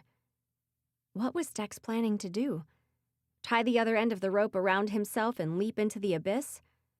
Was his magic enough to keep him from slamming against the cliff on this side at a deadly speed? "I think there's still time," Alyssa said breathlessly. "I can get back across." "Are you—" Elle didn't get a chance to finish her sentence before Alyssa raced off again. She squeezed her hands together and pressed them beneath her chin. "Please don't die," she whispered. "They'll be fine, I'm sure," Astrid gasped, coming to stand beside her. "Man, that was a rush." Elle ignored her, barely blinking as she watched Alyssa and Dex disappear into the trees on the other side. "Come on, come on, come on." While the ground on this side was utterly still, she could see rocks, stones, and dust tumbling away into the darkness on the far side of the chasm. The ledge Dex had been waiting on was now hardly big enough for a single person, and as a flash of color raced out of the woods, the final piece of rock cracked off and slid down, taking several trees with it. "Oh no," Elle gasped. "Do you think she launched off the edge with enough speed? The ground was already falling when she—" Her words trailed off as she watched her two companions sailing through the air. Less than halfway across the chasm, they reached the highest point of their arc and began falling, leaving no doubt in Elle's mind. They weren't going to make it. Chapter 7. Gold light flashed away from Alyssa and Dex, forming a line that hit the nearest tree and wrapped itself around the trunk several times. Elle's eyes darted from the conjured rope back to the falling pair. They clung together as Dex's magic looped around them. While Alyssa's scream echoed across the cavernous space, Elle held her breath. The rope snapped taut, and instead of falling straight down into the darkness of the chasm, Alyssa and Dex swung toward the cliff face at an alarming speed. Elle dropped to her knees and scrambled toward the edge of the cliff, mumbling, "Don't die, don't die, don't die." She reached the edge and peered over just as a glow surrounded Alyssa and Dex, and they slowed suddenly. They bumped gently against the cliff face a few times, as if it were a mattress instead of a solid rock surface. Alyssa yelled out a few obscenities while Elle breathed, "Oh, thank goodness." Astrid landed on her knees beside Elle and started laughing as she looked down. "I'll bet that was way more of a rush than our ride over the chasm." Elle didn't answer, her eyes still pinned to Alyssa and Dex dangling at the bottom of the rope. "Okay, I'm coming up," Alyssa called out in a shaky voice. She began pulling herself up, arm over arm. After a few moments, Dex followed. "Holy frickin' stars!" Alyssa gasped when she reached the top and let Elle and Astrid help her up and over the edge. She crawled a few feet away before lying on her back and staring up at the sky. "There were a few moments when I seriously thought we weren't going to see the rest of this quest. I know a vampire and a fairy can survive a lot, but it is a long way to the bottom of that gorge." "Yeah, I'll say," Dex grunted as he made it to the top of the rope. Elle grabbed his arm and tried to assist as he hefted himself over the edge, which was completely unnecessary because, like Alyssa, He didn't exactly need the help. Once he was on solid, flat ground, he collapsed against Elle and pulled her into his arms. She clung to him as tightly as if she planned to never let go, blinking away tears of relief. They sat in silence for a few moments, their breathing the only sound that filled the air, and then Dex looked toward Alyssa. Hey, thanks for getting us halfway across. She sat up, stuck her tongue out at him, then laughed. Thanks for getting us the rest of the way, I guess. I can't believe you guys are joking about this, Elle said. Dex pulled away, but left one arm around her shoulders. Hey, it's fine, he said as he rubbed her back. We're fine. I know, but if you weren't, it would be my fault. I would be the reason you both died. Hey, we volunteered for this, remember? Alyssa said as she pushed herself to her feet. And since we're all still fine, we should probably carry on. Yep, there's the next footprint, Astrid said, pointing behind them. Elle watched the imprint of a foot appear at the base of a nearby tree. And look, Astrid added, those creepy little orb prisoners are on this side too. Elle raised her eyes and gazed further into the woods. Sure enough, a few glowing white orbs floated here and there. Marvelous, Alyssa grumbled. I'll keep my eyes pointed down. Dex helped Elle to her feet. She seemed to be the only one still shaken by the fact that 2 out of their group of 4 had almost died mere minutes ago, and walked beside her as they headed back into the woods. There was no path this side, but they kept their eyes peeled for each new footprint as it appeared on the trees ahead of them. I wish we knew how much longer this quest would take, Astrid said. I don't know if I should be rationing the energy bars zipped up inside my jacket. I don't want to finish them all and then in 2 days' time I'm eating tree bark and rotting leaves. That's disgusting, Alyssa replied. I haven't even seen anything that resembles a berry, Astrid continued. There's nothing in this place that could be considered. Oh! She let out a yelp as the ground suddenly tilted at a steep angle. Holy stars! Elle shrieked as she slipped onto her backside and skidded uncontrollably down the steep slope that had appeared out of nowhere. She tried to grab onto roots and tree trunks, but she was sliding too fast to get a good grip on anything. The ground finally leveled out, and she rolled several times before coming to a halt. She sat up, brushing leaves and twigs from her hair. Everyone okay? She called as she looked around. They appeared to be at the bottom of a small, circular valley, with an open clearing ahead and the woods surrounding them on all sides. Yeah, I think I'm okay, Astrid answered. Me too, Alyssa added, followed by a similar answer from Dex. The footsteps lead across the clearing, Alyssa said as she climbed to her feet, pointing to the imprints in the ground. Seems simple enough, Dex said, and yet I'm willing to bet something unpleasant will happen before we reach the other side. Yeah, like we'll get halfway and some horrible creature will jump out of the ground and attack us, Astrid replied. Or the ground will become sinking sand, Elle muttered. She rose to her feet. But if that's the way the footprints go, then that's the way we have to go. I must just keep reminding myself that the pixie said she wants us to succeed. So even when there are obstacles, we should be able to get past them. Dex nodded. True. So, I guess we should start walking then. Elle took a tentative step forward, expecting the ground to try to gobble her foot right off. But nothing happened. She took another step, and then another, and when nothing bad happened, she started walking normally. If she had to tiptoe the whole way across, it was going to take forever. So far, so good, Dex said as the 4 of them continued forward. Why would you say that? Astrid grumbled. Now you've probably... Oh, see? Now it's raining. You brought the rain down on us. It's just rain, Dex replied. Probably a coincidence. You think? Elle said, looking up. I hate to point this out, but there are no clouds. So freaking weird, Astrid said, tilting her face toward the sky. Nobody's going to believe half the things we tell them when we get out of this place. Elle smiled. I like the fact that you said when. Well, of course. I don't plan to be stuck in these woods for... Ow! Okay, does anyone else feel like this rain is stinging? Oh, ow! Yes! Elle brushed the water droplets off the backs of her bare hands. When she felt her left foot stinging, she looked down. Hey! This rain is burning holes into my favorite shoes!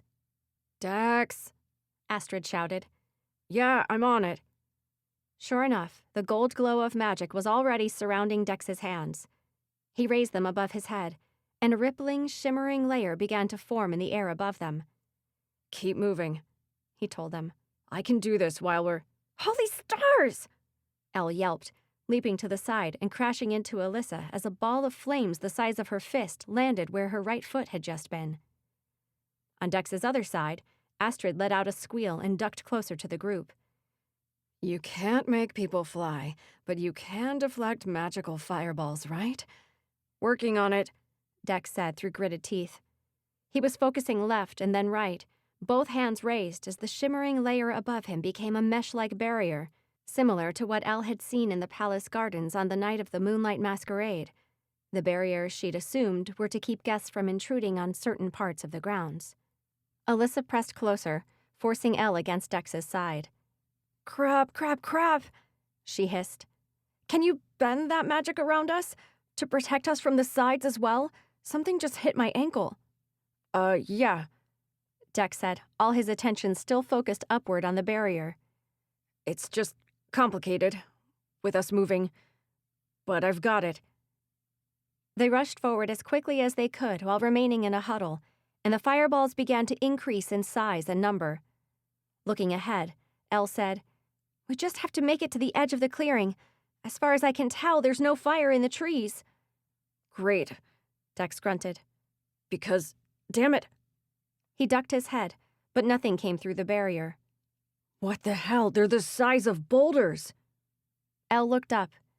It seemed as if the enormous fireballs were melding together as they fell, forming larger and larger masses of fire, until eventually there was no break, no gap through which she could make out the sky. Only a continuous stream of flames, as if a giant dragon had opened its maw over the clearing, taken one enormous breath, and was planning to breathe out fire for the rest of time. They could no longer see where they were going, but they hurried blindly onwards inside their moving bubble of protection.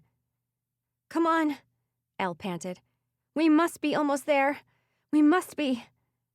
Heat burned her face and sweat formed across her brow.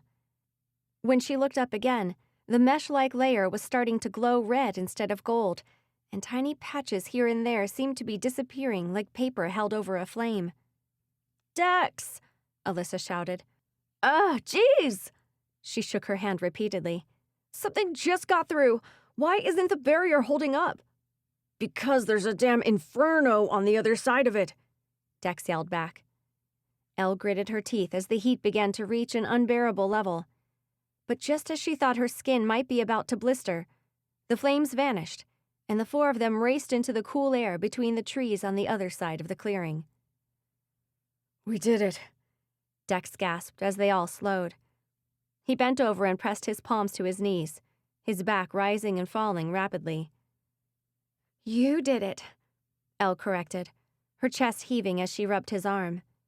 That was quite impressive. We would all have been roasted within seconds if not for you. Yeah, sorry about yelling at you, Alyssa said. Where'd you get burned? Elle asked, turning to her with concern. You said your ankle and then your hand? I'll be fine. I'm not as fragile as a human. She grimaced. Sorry, I didn't mean that to come out condescending. It's just, it is what it is. Yeah, I know, Elle said, waving away the apology. So you're okay then? Yes, we should get moving. We've got a steep hill to climb to get out of this valley. And, we don't want to be standing here if those flames decide to start burning down the trees, Astrid added, looking back over her shoulder at the crackling mass of flames. Definitely not, Elle said. They gave Dex another few moments to recover, then began the long ascent up this side of the valley, their conversation minimal as they chose breathing over talking. The hill seemed to go on, and Elle wondered if this was yet another test of the quest, or if she was simply weak and unfit after spending too much time confined in an attic. She was just considering giving in to her exhaustion and begging the others for a break when the ground suddenly shifted beneath her feet. She toppled forward and landed on her hands and knees. "Not again," she groaned, bracing herself for the motion of falling down another steep hill. But she remained in the same position, hard earth pressing against her knees and twigs digging into her hands. Hey, the ground is flat again, Astrid said. like horizontal flat. Elle pushed herself carefully onto her feet and looked around. It's gone, Dex said, surprise coloring his tone. The hill, the valley, all of it. Turning slowly, Elle found that he was right. The Neverwoods appeared exactly as they had before the ground first tilted and sent them sliding down toward the clearing. Skinny trees growing a little too close together, mist hanging between them, and glowing orbs drifting slowly above their heads. That did happen, right? Dex said. The clearing and the fire and the magic I used to keep it from consuming us? Please tell me that wasn't all in my head. It wasn't, Elle assured him. Yeah, that definitely happened, Alyssa said, gingerly touching a spot on the back of her hand. These woods just like to keep confusing us, that's all, Astrid murmured. So the sooner we get out of here, the better. She looked around. Anyone see a footprint anywhere? Elle's eyes traced over the surrounding trees, but no footprint shape appeared on any of the trunks. I guess we'd better start hunting. She circled a few of the nearest trees, making sure not to stray too far from her companions. Footprints, footprints, footprints, she murmured. Where are you? Do you think this is why the quest takes longer for some people? Astrid called out. They lose sight of the footprints and end up going the wrong way. Maybe, Alyssa answered. But I feel like we were following them closely until the point the ground leveled itself out and that hill disappeared. Just keep looking, Dex said. So Elle kept looking, checking some trees more than once, just in case a footprint had formed since the first time she looked. At the sound of footsteps behind her, she glanced over her shoulder, expecting to see one of her companions. Did you find... Her words died on her tongue. She whirled around, a gasp catching in her throat. She wanted to scream, but the sight of the person standing there regarding her with a malicious smile was enough to snatch her breath away in an instant. She took a hurried step backward and found herself backed up against a tree. Well, well, her stepmother said, advancing slowly toward her. Of all the places I expected to find you, my dear Estelle, this most certainly was not it. Chapter 8. What are you doing here? Elle stuttered. You're my slave, Salvia said. I came looking for you. I'm not a slave. I'm free. Elle took a deep breath, hoping Salvia wouldn't hear the air quivering as it passed her lips. You can't do anything to me anymore. Free? Salvia laughed. What a joke. It's true, Elle insisted. She reached with a shaking hand for the bottom of her pants. She pulled them up, and there was the gold chain-shaped tattoo that marked her as a slave. What? She gasped. Don't you understand, Elle? Salvia said quietly. You will never be free. Magic lashed away from her like a whip, catching around Elle's arm and tugging her forward onto her knees. She cried out and tried to scramble away, searching over her shoulder for her companions. Dex! She yelled. Dex! Your friends can't help you now, Salvia said, her face close to Elle's. I'm taking you back to your attic, and there you will stay forever. Elle shoved away from her and scrambled around the side of the tree, but Salvia was right. Her friends were gone. She couldn't see a single one of them. She was alone in the Neverwoods with her stepmother, and she would never be free. "You're coming with me," Salvia hissed. Her hand was around Elle's ankle, dragging her away across the dirt. "No!" Elle shouted, kicking hard. She rolled over to face her stepmother, just as a snarl ripped through the air and Salvia vanished. Elle became aware of other sounds then.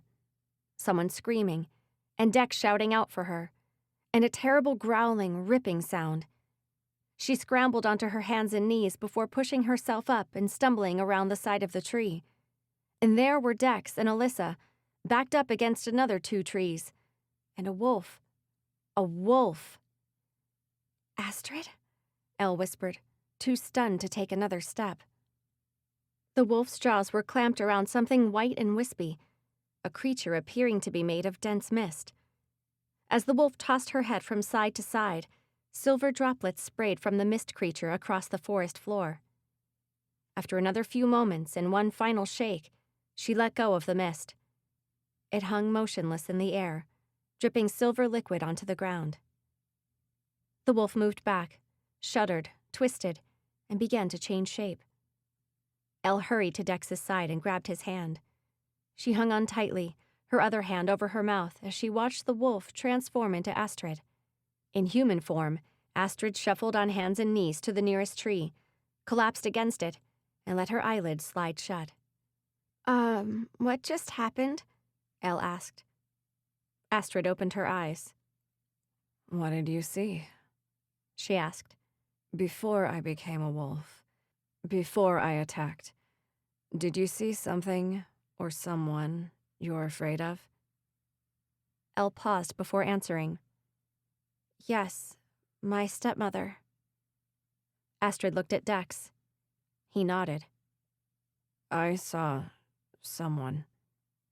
He didn't elaborate, but a quick glance at Elle told her she probably knew who it was. If she had to guess, Dex had just seen his father out here in the Neverwoods. "I saw something terrifying as well," Alyssa whispered. Astrid nodded. "I guessed as much.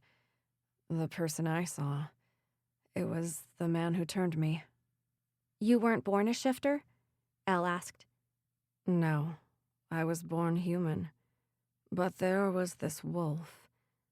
She shuddered and shook her head. "Anyway, I was searching for that stupid footprint, and I turned around and found him standing right behind me. I ran and tripped, and for a moment, before you all disappeared, it seemed you were each focused on something invisible, something scary. I realized we were all seeing something different, something we're each afraid of." She pushed herself up a little straighter against the tree and ran a hand through her messy hair. "In animal form, we shifters see things differently. Our fears are different." She let out a short laugh. "Essentially, we fear hardly anything. So I transformed, and immediately I saw the creature for what it truly was, that strange, wispy, misty thing." "Thank goodness that worked," Elle said. "Well done." "Yeah, well, I was also expecting that it was my turn to get us past the latest obstacle, so I figured there had to be something I could do in this situation that would work." Without another word, Elle walked over, crouched down, and hugged her. "Oh, wow, okay," Astrid said.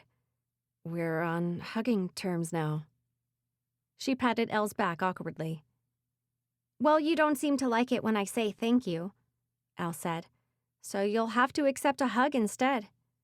"Fine," Astrid grumbled. "So each of you has done something to help," Elle said as she stood. "Which makes me wonder if we might be nearing the end of this ordeal." She let out a quick breath of a laugh. "This is supposed to be my quest, and I haven't actually done anything useful yet." Astrid climbed to her feet. "Maybe all you're supposed to do is survive. You're the only one who doesn't have any magic yet. That's the point of the whole quest. Elle nodded. I guess that's true. Hey, is that a footprint? Deck said. Elle looked to where he was pointing. That definitely wasn't there a few moments ago. No, it was not, Alyssa said. Which I guess means we've successfully completed this part of the quest. Time to keep moving. They began following the footprints once more, far more subdued now than they were at the start of their journey. Elle suspected they were all quietly reliving whatever terrible moments the mist-like creature had made them experience. That was certainly where her mind was, and more than once she stopped walking to quickly lift the bottom of her pants and check that the slave charm was well and truly gone from her skin. She was about to check again, just once more, she told herself, when the urge to hurry forward overwhelmed her. There's something there, she murmured, walking faster, leaving her companions a few paces behind. The light mist gave way to another clearing, and at its center sat a still, clear body of water. A shiver of anticipation skittered across Elle's skin. This is it, she said to the others as they reached her side. The lake at the center of the Neverwoods. It's the right place. I can feel it. Movement caught her attention at the edge of her vision. Her eyes darted to the side as a unicorn, pure white with an elegant silver horn, walked across the clearing and stopped in front of her. A shiver passed through the creature. Then it shuddered, a more violent motion, and Elle took a startled step backward. Then, just as Astrid's wolf form had done earlier, the unicorn began to change shape. She shifted quickly, and within moments, a woman with silver hair stood before Elle. Correct, young human, she said. This is the right place. Chapter 9. Wait a minute, Elle said. Since when do unicorn shifters exist? Outside of the Neverwoods, the woman said. We don't. She looked around as if trying to see past the others. You're here of your own free will. This vampire is a friend of yours. She isn't forcing you into this. Elle frowned. No one's forcing me. Well, I suppose you might say the Godmother is forcing me into this, but that's a different story. These three are my companions, and none of them are forcing me to be here. The unicorn woman smiled. Good. That is the way it should be.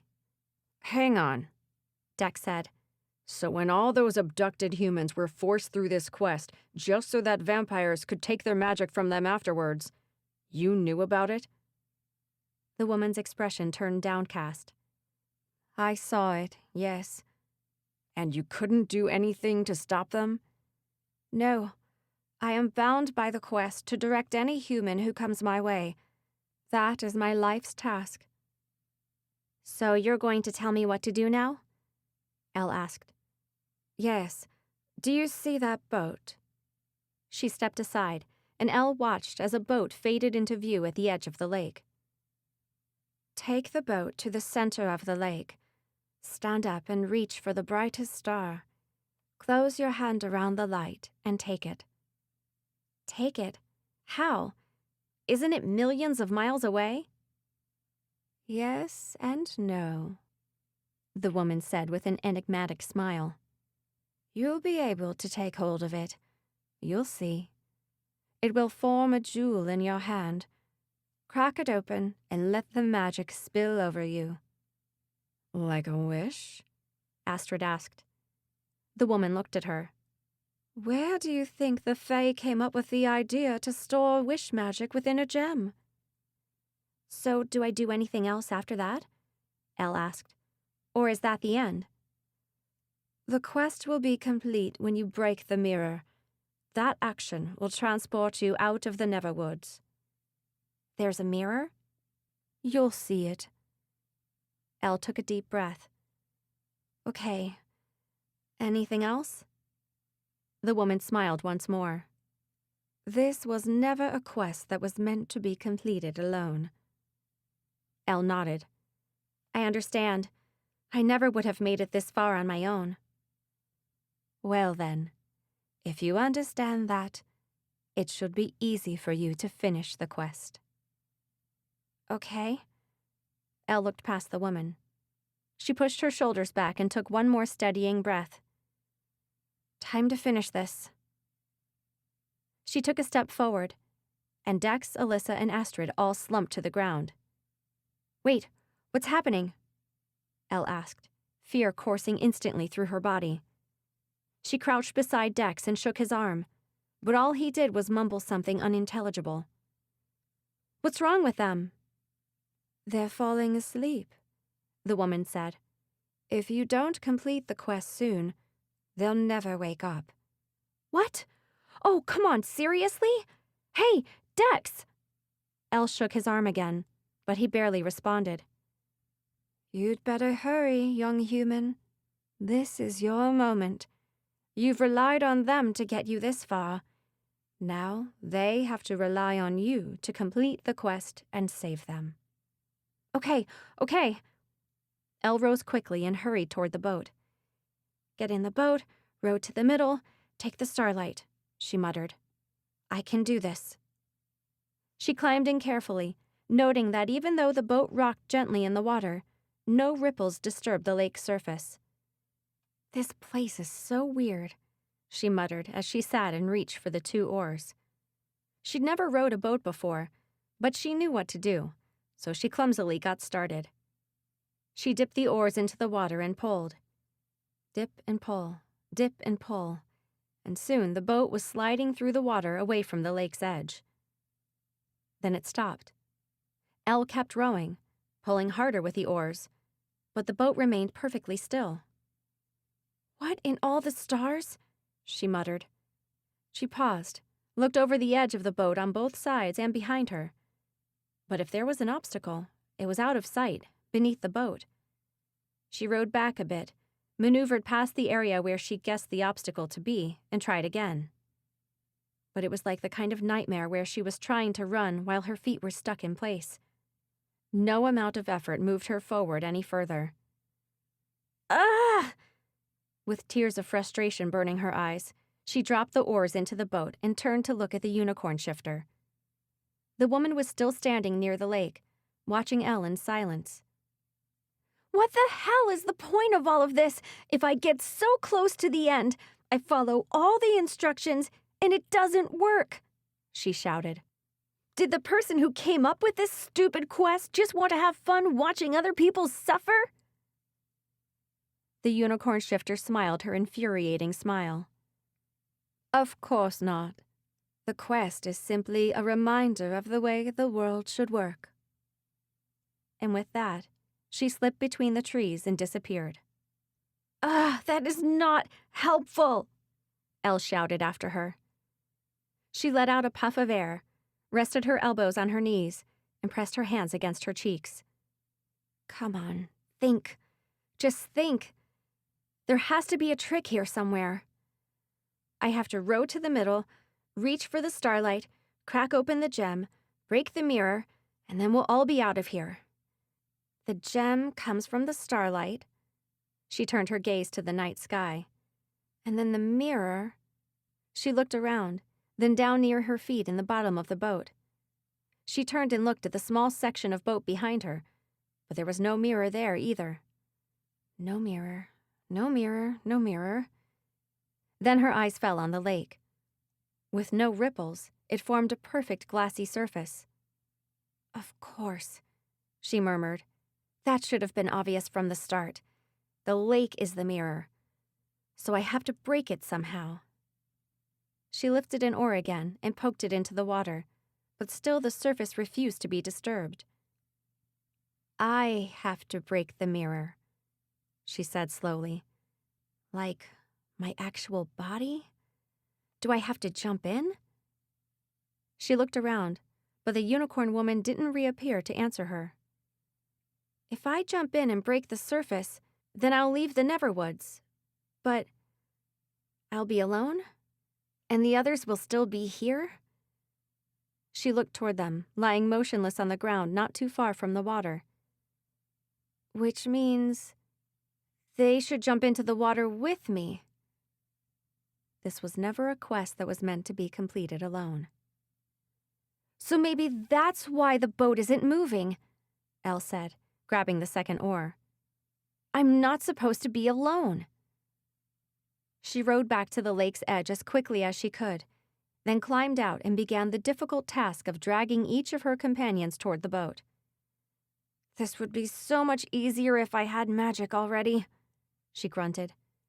"Oops, really sorry about that," she added as she bumped Dex's head against the wooden seat after finally managing to get his heavy frame over the edge of the boat and into it. She was breathless and her arms were aching by the time all three of them were lying squashed together in the bottom of the boat. But fear that she was running out of time, that Dex, Alyssa, and Astrid might remain asleep forever, kept her moving. Trying not to stand on any of them, she positioned herself on the seat and began rowing. "Stars above, you guys are heavy," she groaned. "Okay, come on, Elle. You can do this. You can do this, damn it."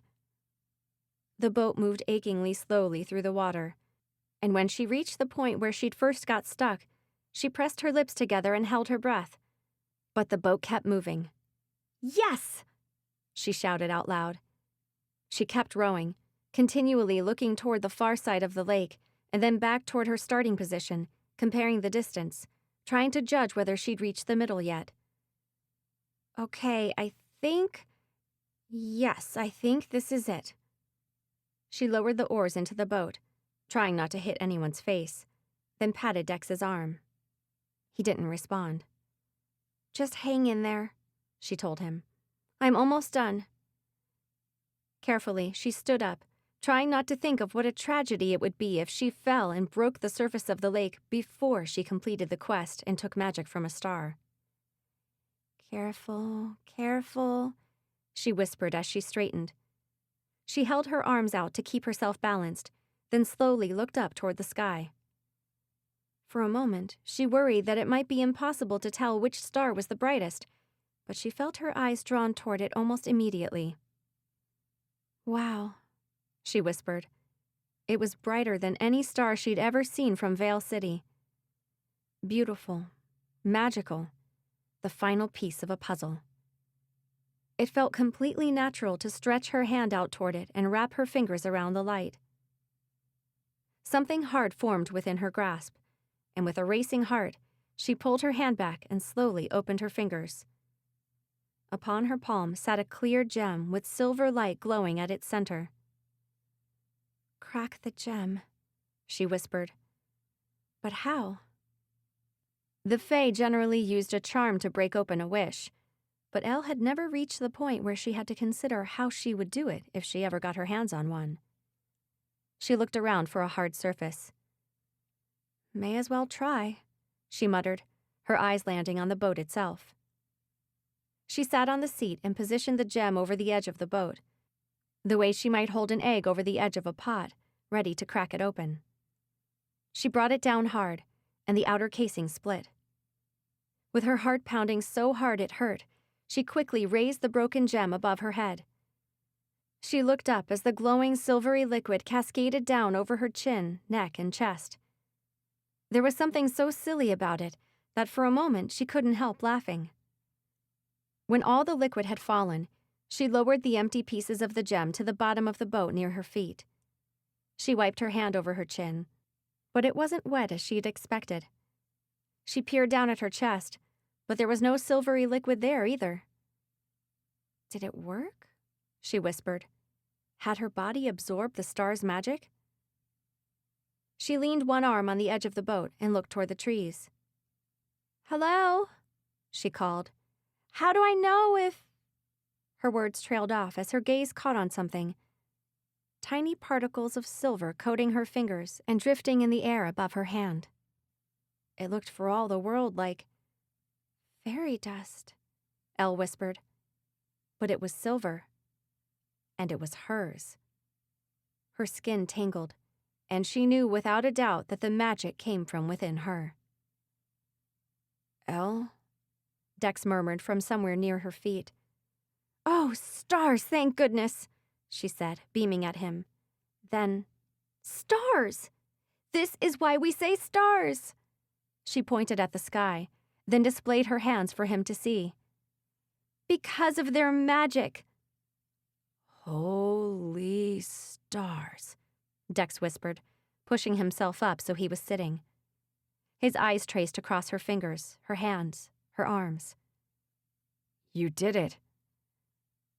Oh my goodness, Astrid mumbled sleepily. You actually did it. She pushed herself up, and beside her, Alyssa began to stir. It's real. It's actually... You have freaking magic. And you're human. I know, Elle said with a laugh. Incredible, Alyssa whispered. Also, why was I asleep? And how did I get into this boat? Oh, stars, what was that? Elle gasped as something jolted the boat.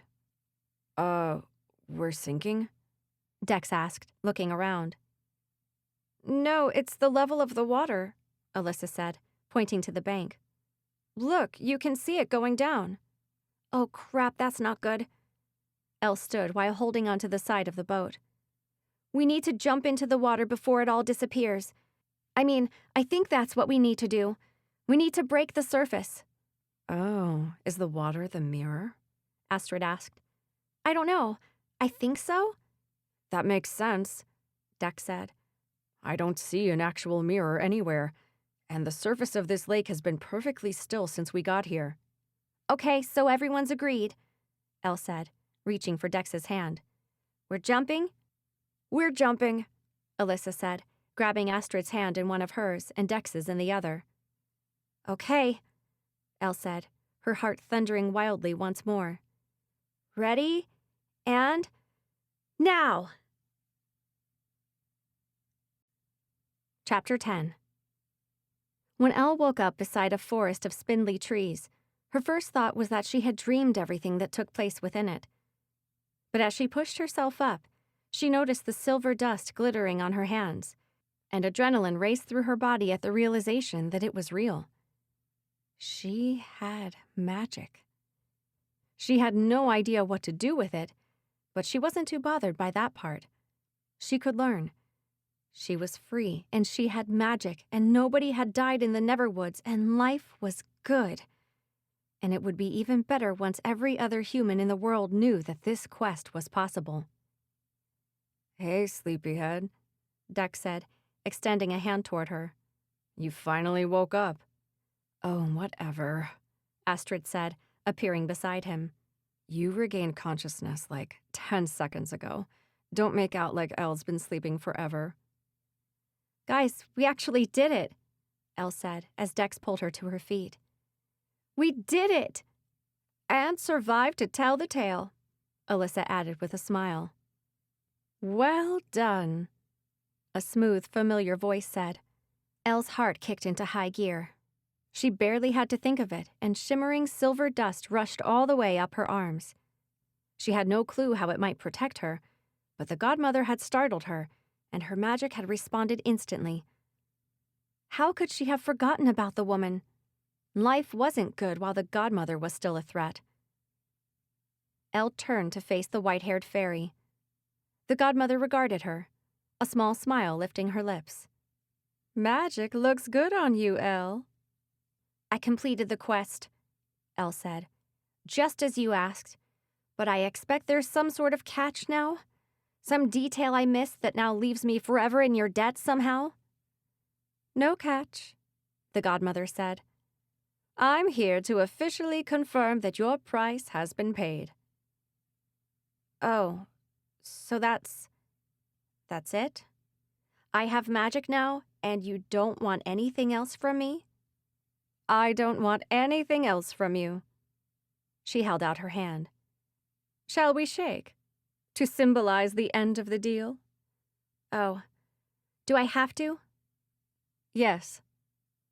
With a sigh, Elle grasped the Godmother's hand, then flinched at the momentary sting that coursed up her wrist and into her arm. What was that? Static electricity? The Godmother suggested. It's very dry here. Yeah, right, Elle muttered with suspicion, tugging her hand free. You probably just cursed me or something. The godmother laughed. You really are determined to think the worst of me. We're done, Elle. This deal is complete. Seriously? Seriously, the godmother shrugged. But perhaps we'll talk again in the future. And there it was, a hint, no matter how small, that this wasn't over yet. I'd prefer not to talk again in the future, Elle said. If my price is paid, and I don't ever summon you for another wish, then we shouldn't have to deal with one another ever again. True. She looked at Dex. Depends on how close you've grown to the prince. Elle narrowed her eyes. Because... Well, if you're around when my army and I make our move on Belmont Palace, then you and I may see each other again. Dex tensed beside Elle. So that's happening? That's your plan? You really do want to get rid of my father and take the throne? The godmother shrugged. He's planning to come for me, to put an end to me and my empire of wishes once and for all. He just hasn't figured out exactly where to find me yet. So perhaps I'll make things easier on all of us and go to him instead. So, she made a shooing motion with her hands. You'd better run along so you can help him prepare. Dex took a step forward, but everything vanished before he could reach the godmother. That sickening jolt that Elle had come to hate wasn't nearly as bad as she expected, and she wondered, as the world took shape again around her, whether her newly acquired magic had something to do with that. Damn it, where is she? Dex demanded, spinning around on the spot. Looks like she didn't come with this time, Astrid said. I guess she's had enough cinnamon rolls recently. Elle turned and found herself standing in front of the same coffee shop they'd met the godmother at before the quest began. Astrid's car was still parked outside, but Xander's was gone. Well, that's a good sign, right? Elle said, pointing to the taxi that was now parked where Xander's car had been. Xander and Ollie must have managed to get back here somehow. Yeah, they must have, Dex said. I should try to get hold of... Dex! The coffee shop door swung open, and two familiar figures rushed out. You made it! Ollie cried. Finally, Xander groaned, though he couldn't hide his grin as he slapped Dex on the back. We've only been waiting 5 days for you. Dex laughed, but Ollie sobered. Seriously, it's been 5 days. Really? Elle asked. 5 days? Alyssa repeated. 5 days, Xander said. My mother's going to kill me. Dex groaned. Yeah. Ollie dragged the word out. We try to smooth things over with her. At that, Dex looked even more concerned. What did you tell her? We may have said that you decided to take off with a girl for a few days. What? Which was technically the truth, Xander added. Although your mother didn't take it the way we meant it, and we didn't bother correcting her. So you've given my parents even more reason to dislike Elle when they meet her. Nah, they'll be so happy you're okay, Xander said. That they'll forget all about blaming Elle for luring you away from home for several days. Oh, stars, Elle muttered, covering her face with her hands. It's fine, Ollie reassured her. Nothing to be concerned about. They're super preoccupied with preparing for battles and magic vampires and... Holy freaking starballs! He gasped. You have magic! Elle lowered her hands and grinned. I have magic. You have magic, Xander repeated, his face a mask of pure shock. I'm not really sure how to turn it on and off, Elle added. It just appears when it wants to. Okay, guys, Astrid said. We should go. So how about we save the amazement for the car ride home? Oh, sure. Ollie cleared his throat. Let's get out of here. I've eaten way too many cinnamon rolls over the past few days. Elle held her glittering silver hand out toward Dex. Time to get back home and find out what we missed. He gave her a determined smile and laced his fingers through hers. Time to change the world. This has been City of Wishes, a Cinderella story. Episode 5, The Starlight Quest. Written by Rachel Morgan and narrated by Ariel Delisle. The story concludes in Episode 6, The Ever After Wish. Alternatively, for the full story, search for City of Wishes, the complete Cinderella story.